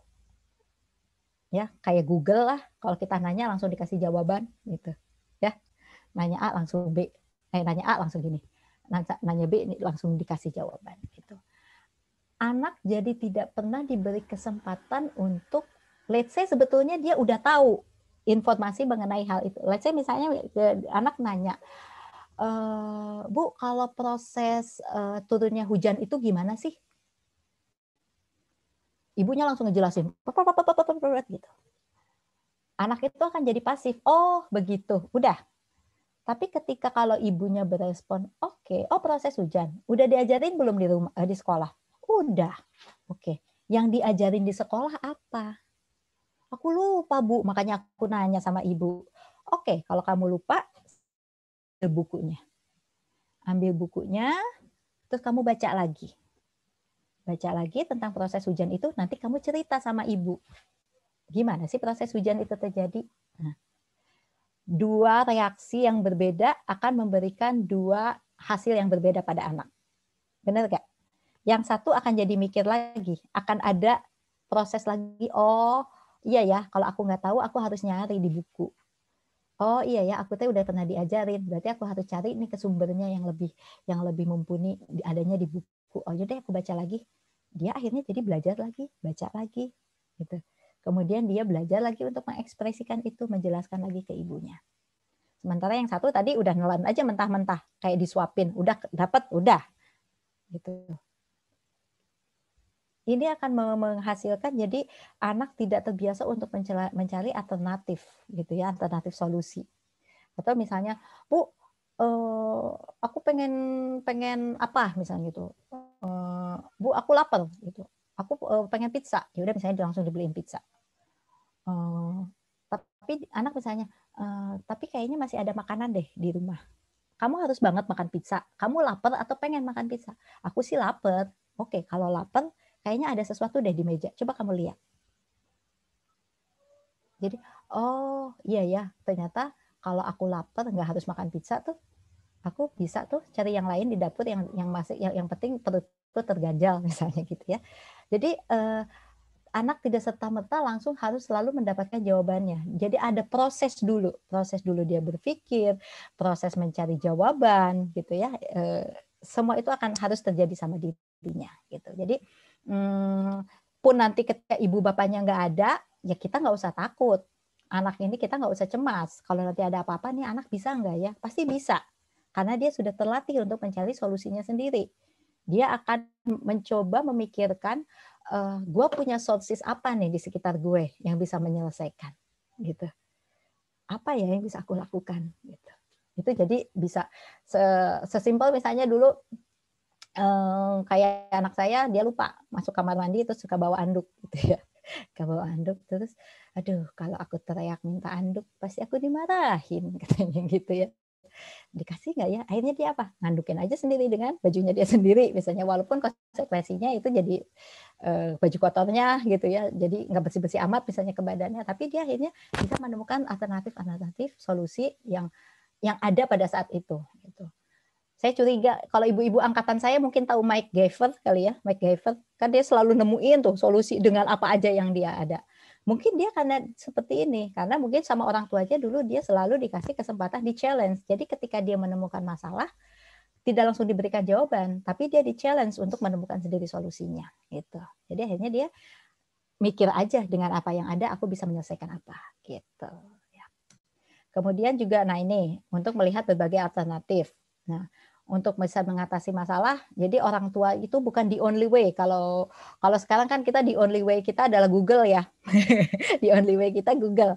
Nah, kalau anak mungkin the only way untuk the way out-nya itu bukan hanya orang tua gitu untuk bertanya. Misalnya kalau misalnya contoh di sini adalah sepeda gitu ya misalnya. Atau dia bertanya tentang sesuatu yang memang kita nggak bisa kasih jawabannya misalnya. Oh, kamu tuh nanya tentang masalah pelihara ikan ya gitu. Kamu udah cari belum misalnya di buku? Udah ngerti. Oh, aku juga nggak ngerti nih nak. Aku juga kayaknya perlu. Ya udah kita coba tanya sama Tante A misalnya. Tante A itu dulu dia sekolahnya tentang perikanan. Mungkin dia akan tahu gitu. Yuk kita cari gitu. Kita coba cari tanya. Atau misalnya ini sepeda aku kempes atau sepeda aku nih rusak remnya gitu. Ayo dong ya kerjain. Oke. Ayah nggak bisa ngerjain ini, nggak bisa bantu ini karena ini bukan sesuatu yang keahlian ayah. Yuk kita coba cari ke bengkel. Tapi kamu yang bawa ya, kamu harus ikut ya. Kita bawa sepedanya sama-sama ya, gitu. Jadi tetap ada proses, dia harus menyelesaikan itu sendiri. Kita hanya nunjukin aja bahwa untuk benerin sepeda kamu harus ke bengkel gitu. Untuk proses dia dari rumah ke bengkelnya dia harus ikut, harus terlibat supaya dia tidak terima beres ayah yang pergi terus beres. Tapi dia harus lihat prosesnya. Bahwa dari rumah ke tukang bengkel itu perlu perjuangan loh, bawa itu sepeda, ngangkut itu ke mobil, ngangkut itu ke motor, harus dipegangin gitu kan. Proses-proses itu harus dia tahu dan dia punya pilihan alternatif bahwa ketika aku nggak bisa minta tolong sama A, ada si B, ada si C yang lebih kompeten yang bisa aku minta tolong gitu ya, ke sumber-sumber yang lebih tepat gitu. Nah, dan yang penting most of all adalah hargai setiap usahanya gitu. Nggak usah, jangan dipatahin semangatnya. Jadi sekecil apapun keberhasilan dia, kita harus apresiasi. Let's say bilang terima kasih, let's say bilang good job, let's say hanya dengan kita usap, kita kasih jempol gitu ya. Kalaupun dia anak kan biasanya kalau kita lagi kerja, anak suka pengen ikut-ikutan ya. Misalnya mamahnya lagi di dapur, aku ikutan dong, aku mau ngocek dong, aku ikut potong-potong dong gitu. Jangan dipatahin, nggak usah, kamu kan masih kecil, nanti takut kena pisau. Kasih aja kerjaan yang lain yang kira-kira nggak berbahaya, tapi dia bisa selesaikan. Itu kan ketika dia dikasih kesempatan untuk membantu, itu kan sebetulnya bentuk apresiasi yang bisa kita kasih, bahwa kita menghargai permintaan dia untuk menolong kita, menghargai bahwa dia, oh kamu tuh punya bisa loh, punya kemampuan loh gitu. Kemudian juga dan kalau dia sudah senang ya kamu mau bantuin mama, terima kasih loh udah bantuin mama, next time kalau mama mau melakukan lagi yang lain, kamu bisa bantu lagi ya gitu. Bayang nggak, dia ada ngerasa bahwa dia dibutuhkan sama ibunya gitu. Nah, terus juga jangan patahkan semangat. Kadang-kadang tanpa sadar di mulut kita nih, orang tua itu suka jadi pematah semangat anak. Misalnya, "Mah, besok aku ke sekolah mau naik sepeda." Gitu. Biasanya dia dianterin misalnya sama ayahnya gitu. "Naik sepeda, emang kamu bisa?" Gitu. "Emang kamu bisa?" Gitu kan. "Jauh, kamu cuman ke situ aja kamu udah susah." Tapi nadanya ngenyek gitu ya. Kebayang nggak anak tuh yang tadinya semangat udah pengen belajar sekolah sendiri, "Oh iya ya aku nggak bisa." Akan jadi beda ketika kita merubah reaksi kita. "Oh, kamu tuh pengen naik sepeda ke sekolah. Kenapa pengen naik sepeda ke sekolah?" "Seneng mah, sama teman-teman rame-rame." "Oh, seneng ya sama rame-rame sama ke sekolah. Itu kalau dari rumah ke sekolah jauh nggak ya jaraknya?" Gitu. "Ya nggak tahu sih mah." Gitu. "Oh, kalau gitu kita coba dulu deh yuk. Besok pas hari libur kita coba naik sepeda ke sekolah." Gitu. Ternyata ketika sudah dicoba dia nggak sanggup, ya kita sampaikan, "Oh tuh kan, oh ternyata kamu kemarin kita coba, kamu setengah perjalanan udah ngos-ngosan ya, udah capek ya. Oh berarti mungkin bukan sekarang saatnya yang tepat untuk kamu naik sepeda. Berarti sekarang karena kamu ternyata belum begitu kuat untuk mengayuh sepeda sejauh itu. Ya udah sekarang latihan dulu deh, sering-sering naik sepeda supaya kamu lebih kuat. Jadi next time ketika misalnya semester depan atau tahun depan kamu udah kuat, kamu bisa boleh naik sepeda gitu." Jadi kalaupun kita melarang, kita tetap menunjukkan bahwa kita menghargai keinginan dia. Dia diberikan kesempatan dulu untuk mencoba. Dia ngerasain dulu nih ada pengalaman yang nggak enak, bisa mengukur dirinya sendiri sehingga dia bisa insight bahwa oh iya ya aku belum terlalu kuat, oke nggak apa-apa, fine, aku tunggu deh sampai nanti aku lebih kuat gitu. Jadi bukan jadi dipatahkan semangatnya, oh aku nggak bisa, oh aku nggak mampu gitu. Kadang-kadang reaksi kita juga maksudnya baik, tapi kadang reaksi kita yang jadinya nggak pas, yang justru malah jadi kontraproduktif buat anak-anak. Ya. Itu kali yang bisa saya sampaikan. Aduh, saya udah kepanjangan ngomong ya. Terima kasih banyak teman-teman. Silakan kalau ada yang mau ditanya atau mau menanggapi, mangga loh. Mbak Eva izin. Udah sebuku kayaknya nih. Udah sebuku ya. Izin minum ya. Aku izin minum ya. Saking lengkapnya nih kita ini apa sampai takjub sama penjelasannya. Apalagi nih? Kebanyakan ya. Keren, maksudnya keren. Apalagi nih, keren banget. Apalagi nih, nunggu gitu. Apalagi nih. Keren. Terima kasih Mbak Ipit. Terima kasih. Ini kita masuk ke sesi tanya jawab ya. Tapi menarik loh, Mbak Ipit. Jadi tadi orang tua itu jangan jadi problem solver ya, tapi jadilah fasilitator gitu ya. Betul. Jadi tadi disenggol sama pertanyaan-pertanyaan aja ya. Jadi pertanyaan yang sebetulnya challenging buat anak, gitu, membuat dia berpikir, jadi anchor di kepala dia ya. Keren. Kita coba Ibu, Bapak kalau mau bertanya langsung silahkan unmute sambil saya menunggu. Monggo silahkan. Kalau mau bertanya, tapi ini saya lihat di kolom chat udah ada nih sambil nunggu. Mangga. Langsung ya, saya bacain ya. Ini ada dari Bapak Andi. Izin bertanya, bagaimana dan saat kapan cara memberitahu ke anak bahwa kebiasaan tersebut berguna? Contoh kecilnya kebiasaan anak dalam mempersiapkan untuk sekolahnya. Terima kasih. Gimana nih cara selanjutnya katanya? Sebetulnya sejak kapan? Itu sejak ketika kita melihat dia sudah kayak misalnya kalau nyiapin buku, nyiapin alat sekolah itu kan sudah pasti berarti ketika dia sudah mulai masuk sekolah, ya kan? Jadi ketika let's say misalnya masih TK atau masih preschool gitu ya. Ayo besok sekolah gitu ya. Yuk besok kita siapin besok mau bawa apa gitu. Jadi kita temenin. Kita kasih kesempatan dia, besok kamu mau bawa apa, disuruh bawa apa, buku, oke buku, sok masukin gitu. Terus biasanya nih ini terjadi juga nih pengalaman nih Pak ya sama anak saya. Jadi Pak punten ini stop share dulu biar kelihatan. Oh iya mangga. Stop share, oke. Ini agak gaptek mak. Sip. Jadi saya jelasinnya sambil cerita ya, mudah-mudahan jadi bisa lebih dipahami. Jadi dulu saya sempat diprotes sama anak saya yang paling besar. Tapi saat kapan ya? Oke, sip. Jadi anak saya waktu itu bilang gini, pulang sekolah marah-marah. Mami itu mami yang paling tidak bertanggung jawab sedunia.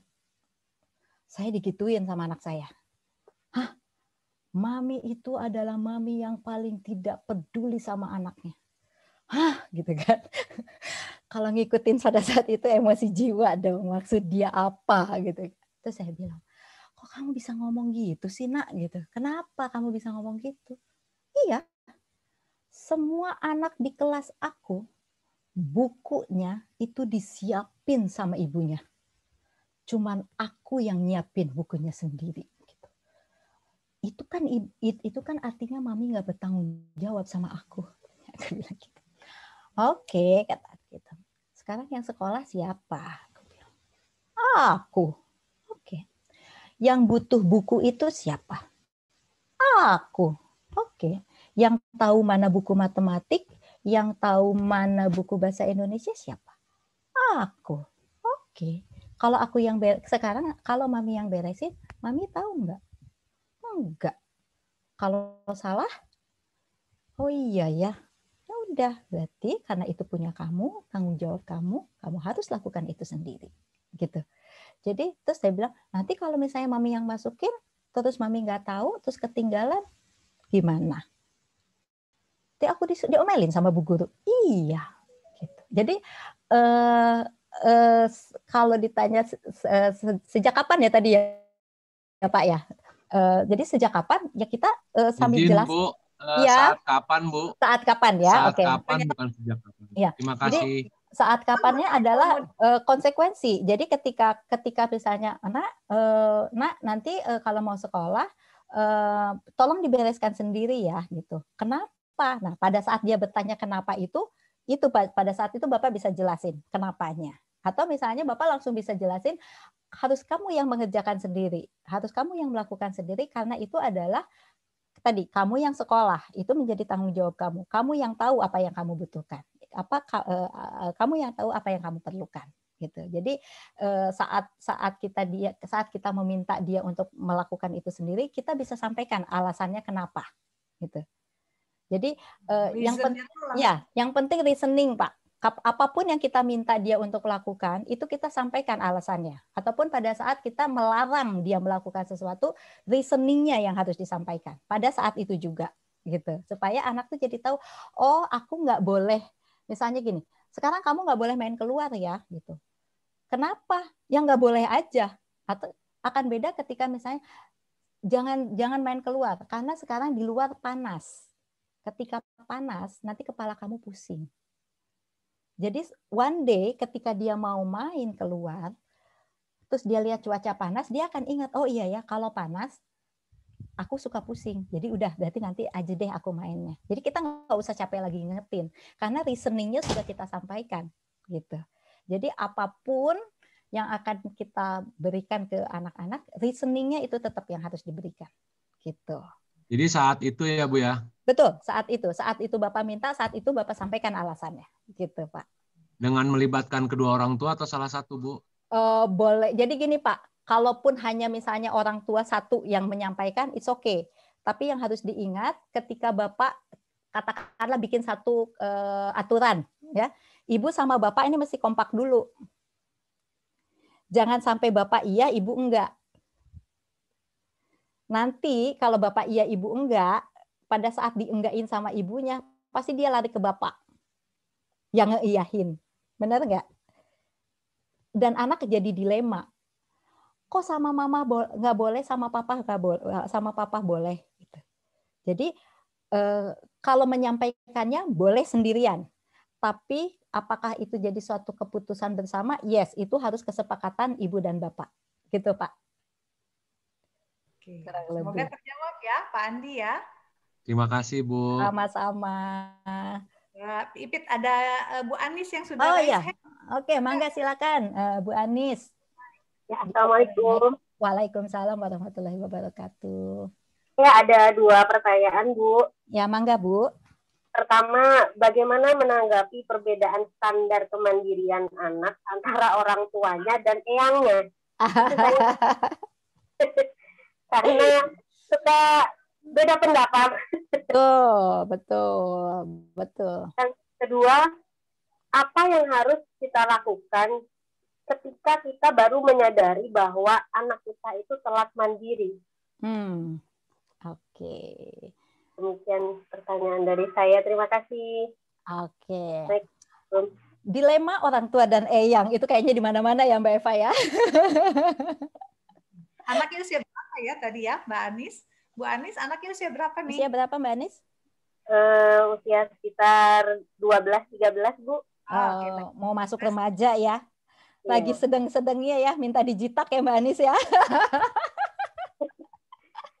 Iya, apalagi cucu pertama. Aduh, wah, gitu deh. Ini lagi benar-benar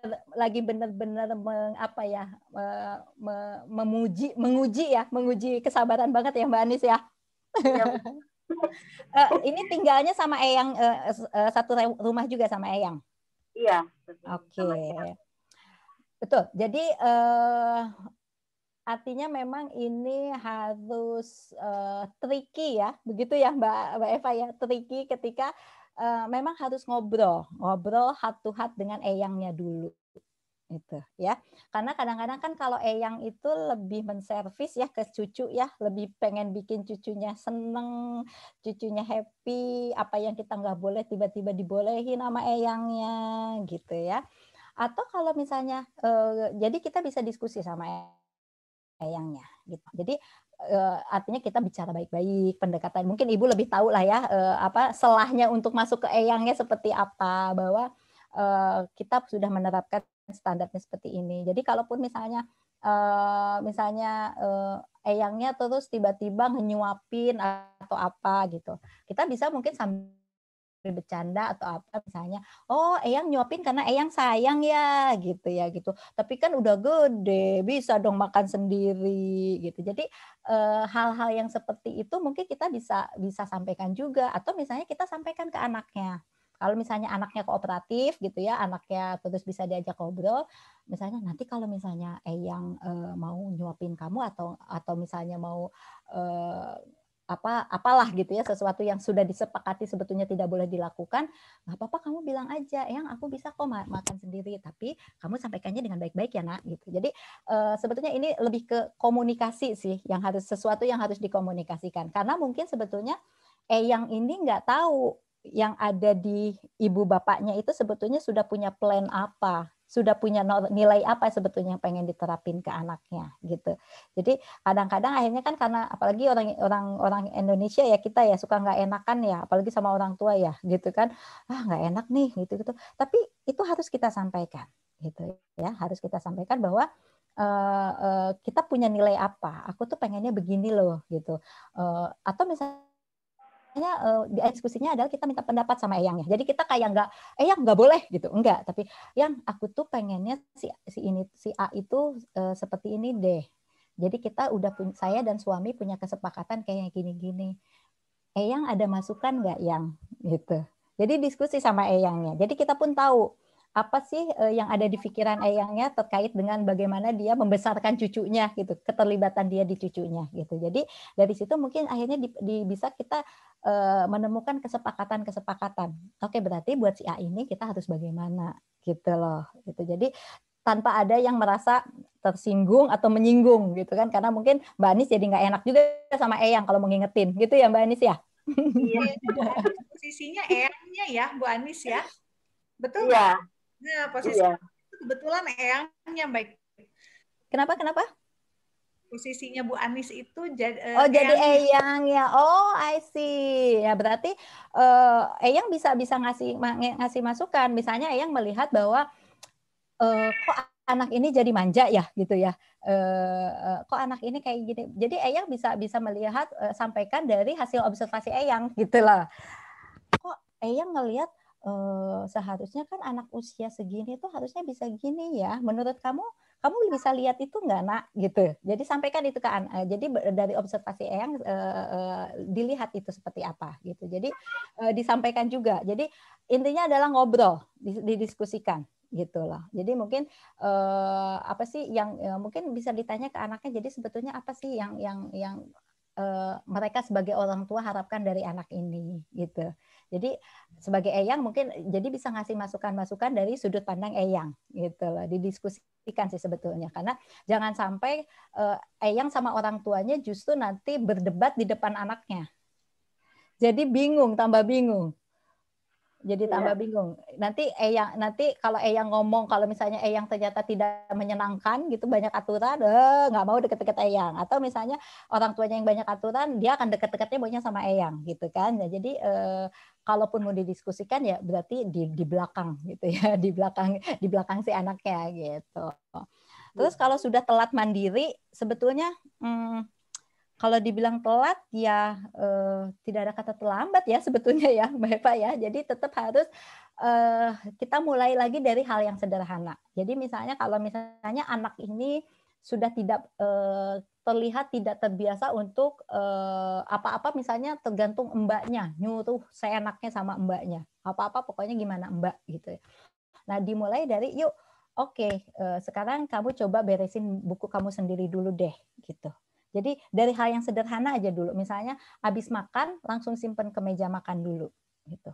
Nanti kalau misalnya dia tidak melakukan itu dan si piringnya misalnya habis dia makan enggak dia simpen ke dapur tapi masih ada di meja, sepakat nih satu rumah, enggak ada yang ngangkat piringnya dia kecuali dia. Jadi ketika nanti kok nggak ada piring, biarin aja. Mungkin kita jadi emaknya atau jadi neneknya atau jadi yang ada di rumah gatel lihat piring itu ada di situ, ya kan?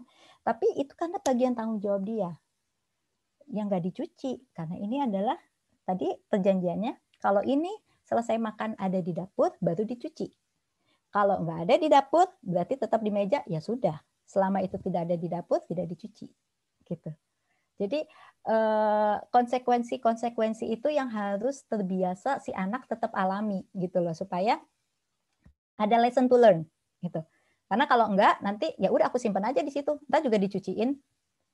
Entar paling cuma ngomel kalau misalnya diomelin udah aja pura-pura nggak dengar aja. Itu juga paling diangkat, beres masalah gitu kan. Jadi akhirnya apa namanya ya tidak ada proses belajar sama si anak ini gitu. Jadi yang tadi kita harus komit dan konsisten. Kan tadi kuncinya di konsisten terus menerus gitu. Jadi kalaupun ada mau dirubah mulai dari sekarang remaja, dimulai misalnya dari ya tetap dari self help-nya dia dulu gitu. Gitu sih kurang lebih Bu Anis. Mudah-mudahan terjawab ya. Betul Ibu Anis mewakili eyang-eyang. Eyang-eyang, wah hebat nih Eyang masih ikutan, keren. Jadi kalau yang saya tangkap dari Mbak Ipit itu satu suara ya, harus ya, satu suara. Betul. Ya, nanti jadi bingung anaknya. Betul. Oke, terima kasih Mbak Ipit. Ini masih ada pertanyaan di kolom chat dari Ibu Vita. Oke. Saya mau bertanya, bagaimana membuat anak untuk percaya diri, seperti berani untuk mengungkapkan pendapatnya di depan kelas pada saat belajar daring. Sedangkan teman-teman suaranya lebih keras, jadi guru lebih membutuhkan anak yang bersuara keras. Oke. Pertanyaan saya, kalau di rumah diapain Bu? Gitu lagi. Artinya gini. Artinya ketika di rumah, apakah dia juga anak yang terbiasa untuk menyampaikan pemikiran-pemikiran dia, ide-idenya, atau ditanya mengenai ide-idenya gitu. Karena kalau itu tidak terjadi di rumah, mungkin kita agak berlebih ketika menuntut dia harus speak up juga di depan orang lain, apalagi di depan teman-teman sekolah. Itu kan sebetulnya sekolah itu situasi juga yang dia harus bersaing, ya, ada kompetitif, dia harus terlihat lebih baik daripada teman-temannya. Itu lebih kompleks sebetulnya lingkungannya gitu ya. Jadi justru harus dimulai dari rumah dulu. Jadi artinya ketika dia memilih melakukan sesuatu, kita tanya alasan dia kenapa gitu ya. Ketika pun tadi alasannya buat kita nggak masuk akal gitu ya, nggak make sense gitu, nggak apa-apa, kita tinggal luruskan. Jadi jangan malah kok mikirnya gitu sih gitu. Oh, menurut kamu gitu ya? Kalau menurut ibu sih kayaknya menurut ibu melihatnya seperti ini. Oke, jadi yang benar yang mana ya gitu. Jadi akhirnya dia pun terbiasa untuk ketika pun nanti dia diskusi sama orang, sangat mungkin ada perbedaan pendapat gitu. Jadi dimulai dulu dari hal-hal sederhana di rumah dulu deh gitu. Mungkin yang paling sederhananya orang tuanya jangan galak dulu ya, Mbak Ipit ya. Jangan galak, betul. Jangan belum apa-apa udah dicerewetin. Kasih kesempatan. Betul, kasih kesempatan. Betul. Jadi kalaupun dia mau melakukan sesuatu, ditanya aja alasannya, reasoningnya. Jadi dia akan terbiasa juga. Jadi tadi terbiasa untuk menyampaikan, menyuarakan apa yang dia pikirin, apa yang dia rasain, gitu. Begitu supaya tidak takut salah ya, Mbak betul, Ipit ya. Betul. Semoga terjawab Bu Vita. Boleh kalau ada yang mau bertanya lagi, silahkan open mic sambil saya cari di kolom chat. Ada dari Ibu Bunga. Oke. Ibu Bunga izin bertanya. Bukan BCL kan? Ya, jangan. Sebelum mengembangkan kemandirian balita, apa saja kebutuhan dasar psikologis anak balita yang harus dipenuhi oleh orang tua, terutama ibu? Sebelum mandiri apa aja nih kebutuhan yang harus dipenuhi? Yang pasti kan fisiologis ya, itu terutama ya, rasa nyaman ya. Fisiologis itu artinya kenapa? Halo? Trust gitu ya, Mbak Ipit ya? Betul. Jadi kenyamanan trust dulu sama lingkungannya. Jadi kayak misalnya tadi ketika apa namanya anak nangis gitu ya, jangan sampai dibiarkan berlama-lama ditinggalin gitu ya, terus nangis dicuekin, karena itu kan kalaupun kita misalnya mau memberikan bahwa oke, kamu butuh waktu sendiri dulu untuk menenangkan diri, gitu. Itu juga kan terjadi sama bayi ya. Kita juga tetap harus muncul gitu ya. Ada kemudian juga kita artinya pun selalu bisa dimulai mungkin dari gendong, mengusap, itu kan juga memberikan suatu kenyamanan ya, trust kepada anak gitu. Kemudian juga yang penting juga adalah ketika dia kan sebelum balita itu mungkin di bayi itu kan dia ada proses belajar merangkak, duduk, berguling dan sebagainya gitu ya. Nah, pada saat dia udah belajar merangkak gitu ya, itu kita jangan terlalu banyak berteriak untuk mencegah gitu ya. Atau misalnya ketika si anak baru belajar berjalan, jangan, awas hati-hati, jangan ke sana, gitu. Teriakan-teriakan itu di anak akan menjadi sesuatu yang membuat dia jadi tidak berani. Ketika kita mengatakan, jangan ke sana, awas, ini, gitu. Itu tuh akan menjadi anak yang tadinya kebayangkan lagi-lagi belajar merangkak, kan kalau dia udah mulai belajar merangkak, mengeksplor, ketika ada sesuatu yang menarik, let's say 1 meter jauh di sana, dia akan mencoba merangkak ke sana. Tapi misalnya ibunya khawatir kejeduk dan sebagainya, tanpa sadar teriak, awas kejeduk, jangan itu, terus menampilkan reaksi-reaksi yang berlebihan.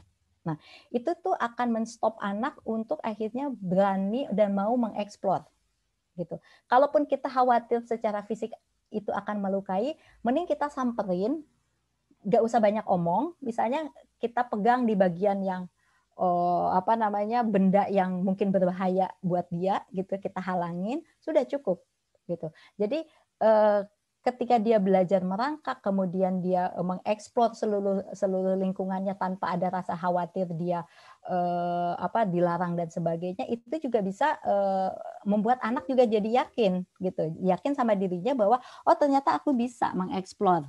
Aku ternyata mampu loh untuk jalan, ngambil ke sana, ngambil si mainan ini, gitu.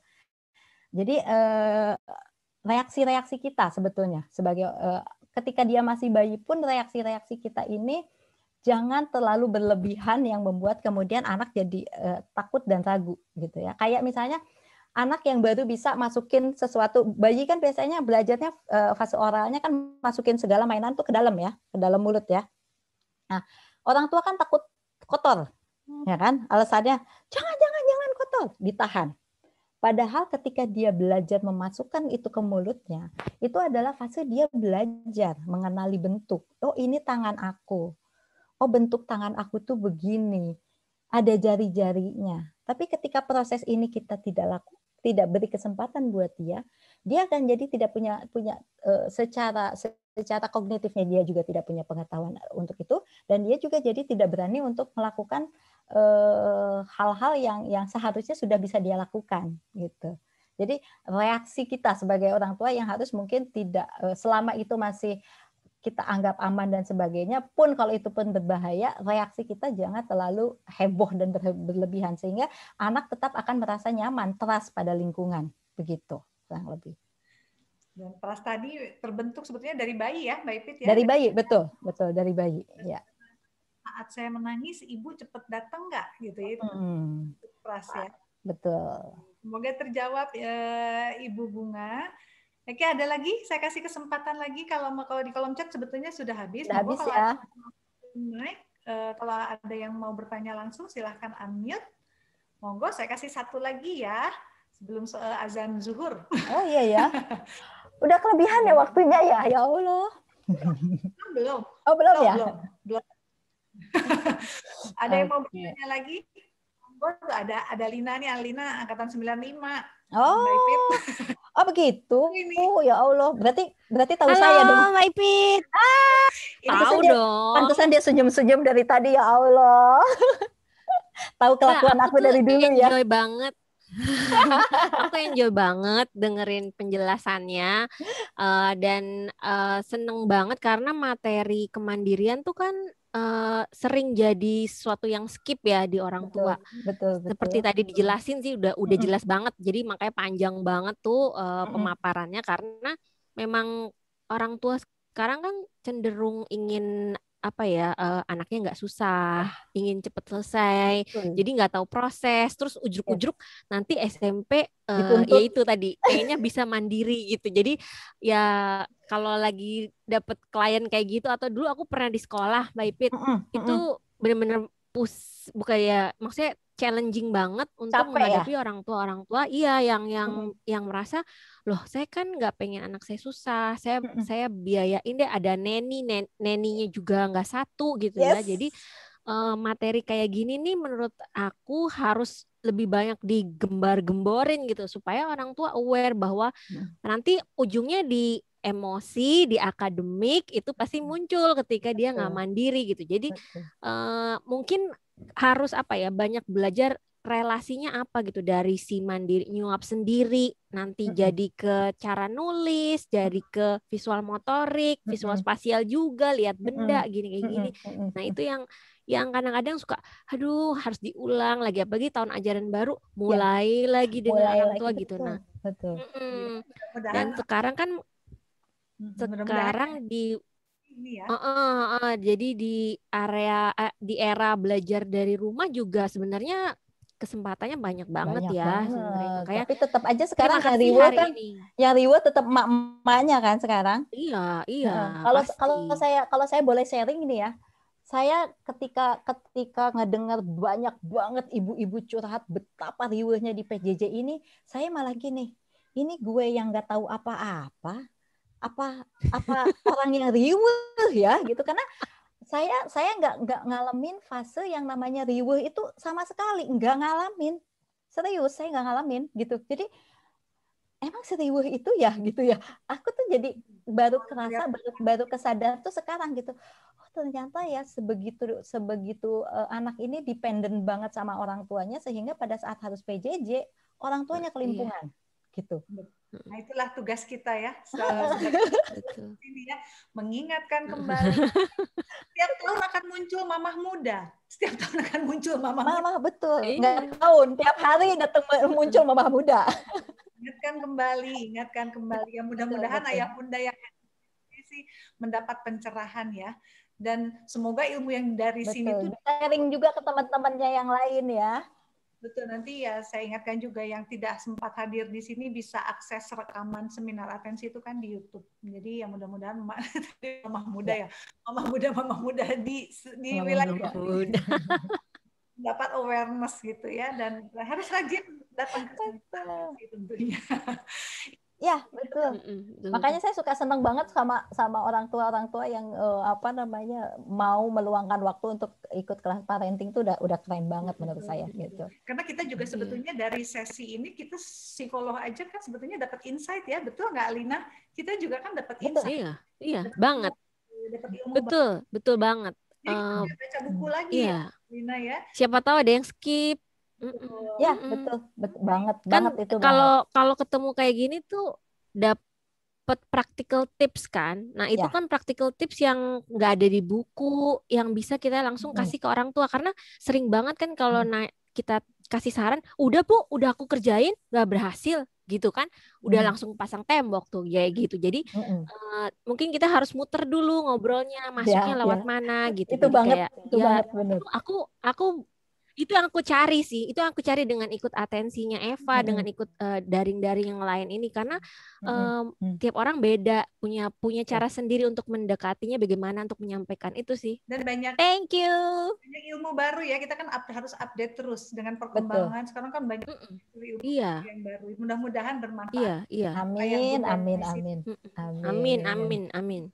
Tujuan kita kan supaya orang tua bisa optimal mendampingi tumbuh kembang anak-anaknya. Iya, ya. Oke, sepertinya nih udah lagi pertanyaan nih Mbak Ipit. Saya minta 2-3 tips aja dari Mbak Ipit, secara singkat aja tips untuk ayah bunda yang hadir di sini tentunya, dan untuk ayah bunda di Indonesia secara luasnya sih. Tips aja 2-3 boleh, mangga singkat. Tipsnya 1, mesti tega. Mesti tega. Bener banget kalau ada quotes yang bilang practice makes perfect, itu bener ya. Jadi gimana anak mau bisa kalau misalnya dia nggak biasa, jadi biasain aja. Sama mungkin emak-emak yang suka ininya nih, mulut yang langsung berkeluar kan, ya tolong kalau misalnya anaknya bikin kesalahan atau apa, itu agak diselotip dulu mulutnya, ditahan, jangan terlalu banyak mengkritik, jangan terlalu banyak nyalahin, karena itu akan membuat anak jadi mikir aku salah, aku nggak bisa gitu. Jadi dihargai aja dulu, diajak diskusi aja gitu. Itu aja sih kali kurang lebih ya. Terima kasih banyak Mbak Ipit, terima kasih banyak untuk ilmunya, ini banyak banget hari ini yang saya terus terang sama-sama. Dan mudah-mudahan bermanfaat juga untuk ayah bunda yang hadir di siang Amin, ini. Terima kasih amin. banyak. Sebelum berakhir saya mau minta tolong sesi foto sebentar ya. Baiklah. Sebentar aja yuk. Boleh nggak open video dulu sedikit. Yang belum ada kerudungan, lari dulu cari kerudungan. Hati-hati jangan lupa. Oke, monggo foto sebentar. 1, 2. Ada Bu Sandra. Bu Sandra, assalamualaikum. Ini kepala sekolah. Salam, Bu. Mudah-mudahan bisa ditularkan ilmunya ke orang tua di TK Sudirman ya, Bu Sandra. Amin, Insya Allah banyak ilmunya hari ini. Ya, monggo. Foto sebentar ya. Monggo siap 1, 2, 3. Sip. Iya. Oke, saya save dulu sebentar. Iya. Mangga hatur nuhun. Terima kasih banyak ayah bunda yang sudah datang hari ini. Silakan disampaikan ke teman-temannya yang tidak bisa hadir, bisa mengakses semua rekaman seminar atensi di YouTube Atensi Anak Remaja. Jadi saya butuh waktu 2-3 hari untuk upload video rekamannya. Ya, sekali lagi terima kasih banyak terutama untuk narasumber Mbak Ipit. Terima kasih banyak. Tadi saya sudah menulis alamat dan nomor telepon untuk Ibu Fitri. Monggo silahkan lihat di kolom chat. Kalau ada yang membutuhkan bisa kontak langsung karena itu nomor handphone WhatsApp ya kalau nggak salah ya Mbak Ipit. WhatsApp untuk admin di Dwi Payana. Jadi kalau perlu untuk itu bisa langsung ke situ aja. Silahkan cek di kolom chat. Mangga. Terima kasih Mbak Ipit untuk waktunya. Ayah bunda Sami-sami Mbak Eva. Terima kasih. Terima kasih Mbak Ipit. Sami-sami. Terima kasih Eva. Makasih Bapak Ibu. Assalamualaikum warahmatullahi wabarakatuh. Waalaikumsalam warahmatullahi wabarakatuh. Warahmatullahi wabarakatuh.